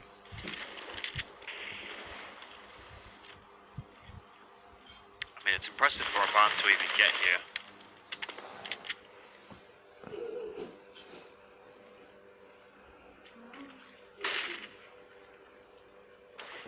For those entries right now is Avant, creeping through Diggity. Dexter and Hats don't exactly have the strongest of weaponry on that A bomb site, nor do they have much utility to play with here, just a flash for one another. But 40 seconds only on the clock here, and Avant are starting to get a bit of a wriggle on It looks like towards the B bomb site is where the bomb is headed, but Tildy's down at the perfect time here from Malta, and Haz is going to have to run straight through it. That gives up a player. Renegades have yet to rotate an extra across to A, but already Avant are under the pump. Yep, and Renegades just setting up the crossfire at the right time, able to make it work out. Blitz cannot really push any further forward, and Dexter actually drops the smoke at the perfect time as well, just to buy so much time for the rotations to come forward. And now it's really just Blitz has to win that deal. He's unable to do so, and Dexter just sprints out like a little gremlin with an MP9 and just shuts everything down. Well, sure, that's one way of putting it, I guess. He's jumping again. Stop this man jumping with accuracy. It's not fair. Doesn't work like that for the rest of us. He's even upgraded to an AK. That's like the worst case scenario for Renegade, for Avant, should I say. Best case scenario for Renegades, they lose what, one gun? Yep. Win that bonus round, I guess. Upgrade SMGs and FAMASas into better weapons and Dexters. Uh-oh, when Dexter's in this form, that's where he gets scary. Oh, he misses every single shot there. I've cursed him a little bit. That definitely was a cast curse and a half. Oh, Kevin. My goodness, Kevin, what have I done? Stop predicting things happening. It's alright, it's not the end of the road just yet for Renegades. Malta and Inns, both very healthy. Avant only just got the bomb down, so they've got time to work with here. A lot of damage done to a lot of the players on Avant as well. And Sterling, that might shut the door. Inns is going to try and make it happen. He's been solid on Inferno so far. The grenade, don't think that'll finish Blitz off. And in fact, it doesn't even go into Pit. It bounces off the wall. And he's finished off by Blitz. Had that grenade actually landed, would it have done 44 damage? Only if it was perfect, but you never know. Maybe What a Inns critical touches it. round for Avant to win, though. Don't even say that word anymore. Same thing as we saw on Dust 2, though, with the MP9 on APOC. That time it's a bit more of a team effort. But a round where they just had pistols and armor that they have no business winning. Again, you got to highlight it, because if they lose that round, they are under so much pressure. But winning a round like that makes it so much easier for Avant to come into this game. Because when you look at Renegade's money, if they lose this round, they will have to take a save. They will be broken. All of a sudden, a situation where it would have taken multiple gun rounds for Avant to get back into things has been made a lot easier. And they can start to win multiple rounds in a row, get that confidence rolling, and close this round gap. Oh, Dexter just threw the edge of the smoke, times it well. And he's able to back out over to the Archer side. The flashbang also very solid as Dexter, this time around, no Karath to curse him. Is at least able to do a lot of damage over to Avant on the attack to top bracket. Bomb still at T stairs, though, with 50 seconds on the clock. Azar trying to open up this B bomb site, trying to have some impact. Not sure if he's going to be ready for the off angle on the boost here. Oh, Inns has missed a lot of the spray though, but Dinks has it down. That's the most important thing of all. He'll be feeling pretty comfortable. Malta's still here. Inns falls, but with 30 seconds, Malta just waiting and biding his time, although perhaps not expecting Sterling here in the smoke. Oh, it's a bit of a master stroke for him to walk straight past. Malta turns around and kills Sterling. Would you believe the timing? 13-8. And the money's not good. The only way that that critical round has impact is if you capitalize on it. But if you end up losing the following round anyway, yeah, it's a missed opportunity that you might not be able to afford. Seen that a couple of times actually from Avant, where they would win what seemed like a clutch round and then just lose the next one. Not just the BO3 final, by the way. If they had won that upper bracket game, they would already have won. But it's not a BO3 final, and they didn't win the upper bracket. So here we are. I'm going to go massive big brain on you guys. If Avant won, they would have won. What? Insane. Wait, if Avant... Wait, you're telling me... Hang on, wait. Hang on a second. One moment. I know, it's huge big brain. Just wait a minute. Let me try and figure this one out. You're telling me that if Avant wins 3 maps, they actually win this series? Yeah.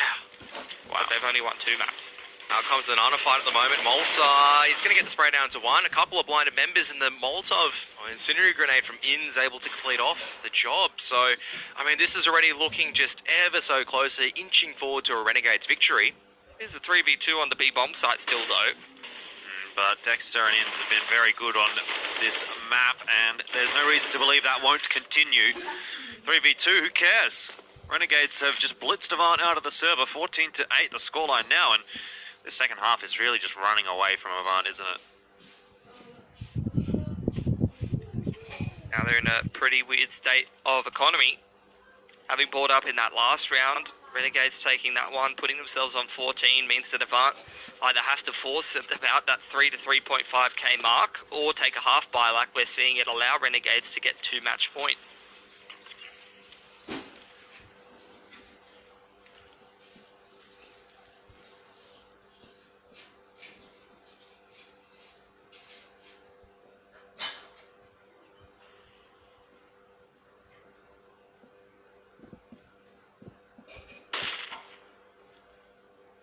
Taking that banana control. Starting to poke and prod at carpets. Not a whole lot of utility to be heading into the late round with though. So although they're getting some map control, they will have to group up and try to hit one of these sites with basically just only one smoke and maybe one good flashbang. That's all they're going to have access to. They've already lost one flashbang there. And it looks like the A-bomb site held on pretty well so far by all the members from Renegades. It's just a bit of a team shooting gallery right now. Sterling, Aimbrack. Question is Malta if he's going to join in on the fun or if Inns is just going to say no. Well, considering Inns is being flashed through, so Malta's just going to get an assist out of that one. In fact, doesn't even manage that, unfortunately. Doesn't land the flash, but either way, no concern here for Renegades. They're up 15-8. And how long ago it feels that Avant were getting that victory on Nuke. 16-9. 2-1 up. Yep. This is it. Backs against the wall. $5,000 the difference, as well as 100 Pro Tour points. That's the difference between first and second in this series.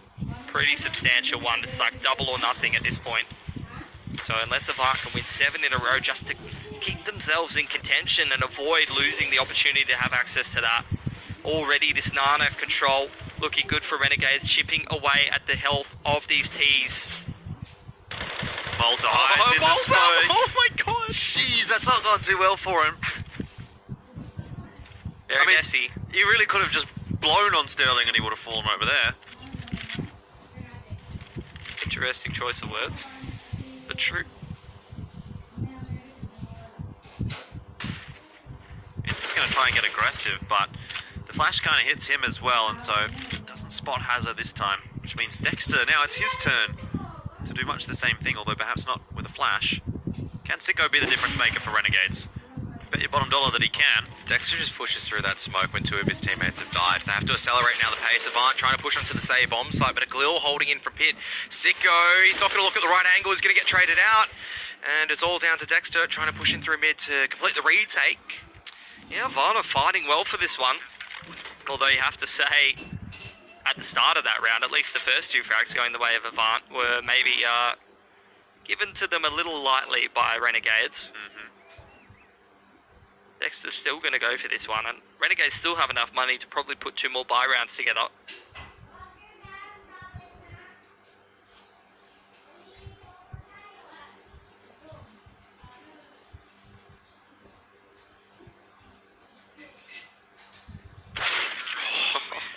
Timing game as Blitz comes out on top, so maybe it only will be the one actually.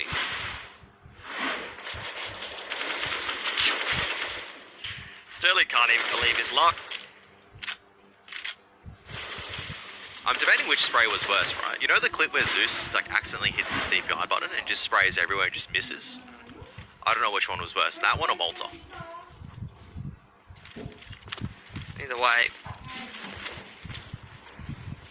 3 players over towards Banana this time for Renegades. Ooh, just an airstrike towards Logs, which is a position that Avant have been utilising time and time again. This time punished for it. Blitz even cops a little bit of it. And Apoc's going to try and make a bit of a play up middle in this 5-on-4 situation. Avant at the deficit. Someone needs to make something happen, or they will be going nowhere pretty fast. Look at these protocols coming out from Renegades, though. Burning through all the utility. Avant now starting to make their way towards that B site.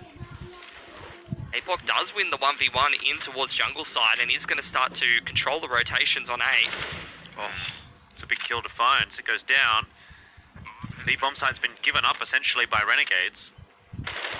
Hats luckily gets the timing onto Apoc. So it'll be a 3-on-3, but by the time Hats gets over here, Renegades are really going to have to pick up the pace.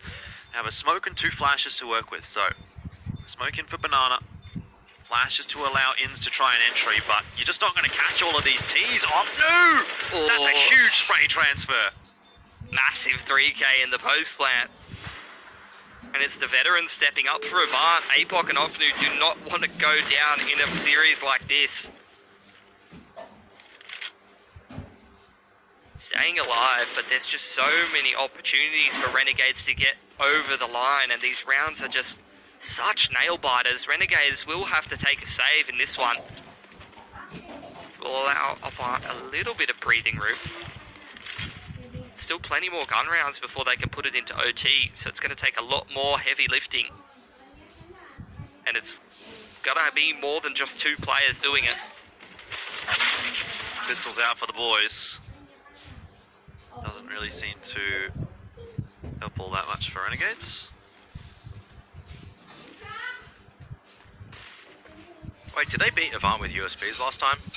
Or did they defeat? I think it was, Avant yeah. beat Order, didn't they? No, I think it wasn't it Renegades winning the last round on an eco? Yeah, with like USBs and on everything. this map, wasn't it? Yep. I didn't cast that series. Look, it's not happening this time around. So they've managed to dispatch mainly of most of the opposition with ease. Malta, though, in a position where he can opt to keep the AK into the next round. Which he will. I feel like that's pretty respectful, though, to lose a series like that.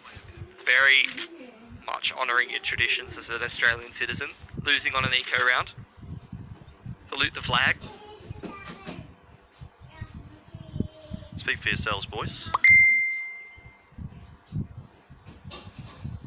Even dropped an anti-eco. Are you even playing Australian Counter-Strike?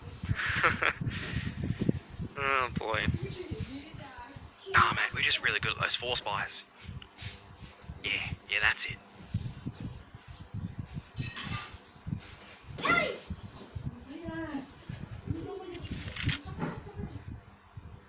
Four rounds of difference. Renegades will have cash to buy up into this one. And I'd say actually keeping that AK is pretty critical. Don't think they can get an AWP. But 5 rifle is not a bad approach on Inferno.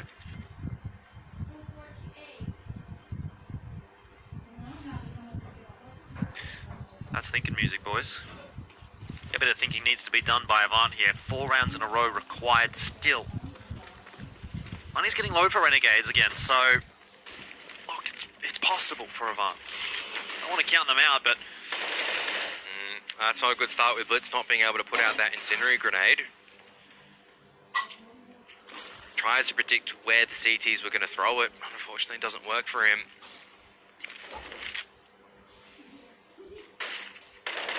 It's getting from bad to worse with these mid-round picks. I mean, I hesitate to say mid-round because it's barely been 30 seconds. Yeah, it's early round, isn't it? Avant are going to look to pick the pace up here and just hit the B bomb side. It's a desperate attempt. Sterling gets a good entry, but has a falls, and so still they need clean entries, and that's not at all what they're going to get. Inns finishes them both off. A flourish from Renegades as they'll win this series 3-2. And once again, it seems that no one can beat Renegades on their day.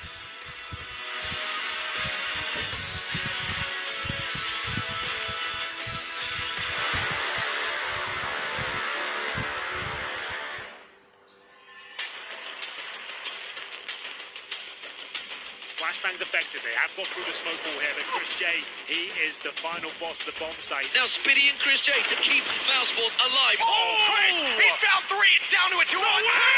Chris, can he close this with an ace? Oh my god! And they actually close this out. Boom, Chris. Fantastic way to start, and no scopes on him himself. Absolutely saving Mousesports. Hey, it's me, Lily from AT&T. I'm back, working from home, and here to help. Hey, Lily, I'm hearing a lot about 5G. Should I be getting excited? Depends. Are you gonna want faster speeds? I will. More reliability? Oh, also yes. Better response times? Definitely.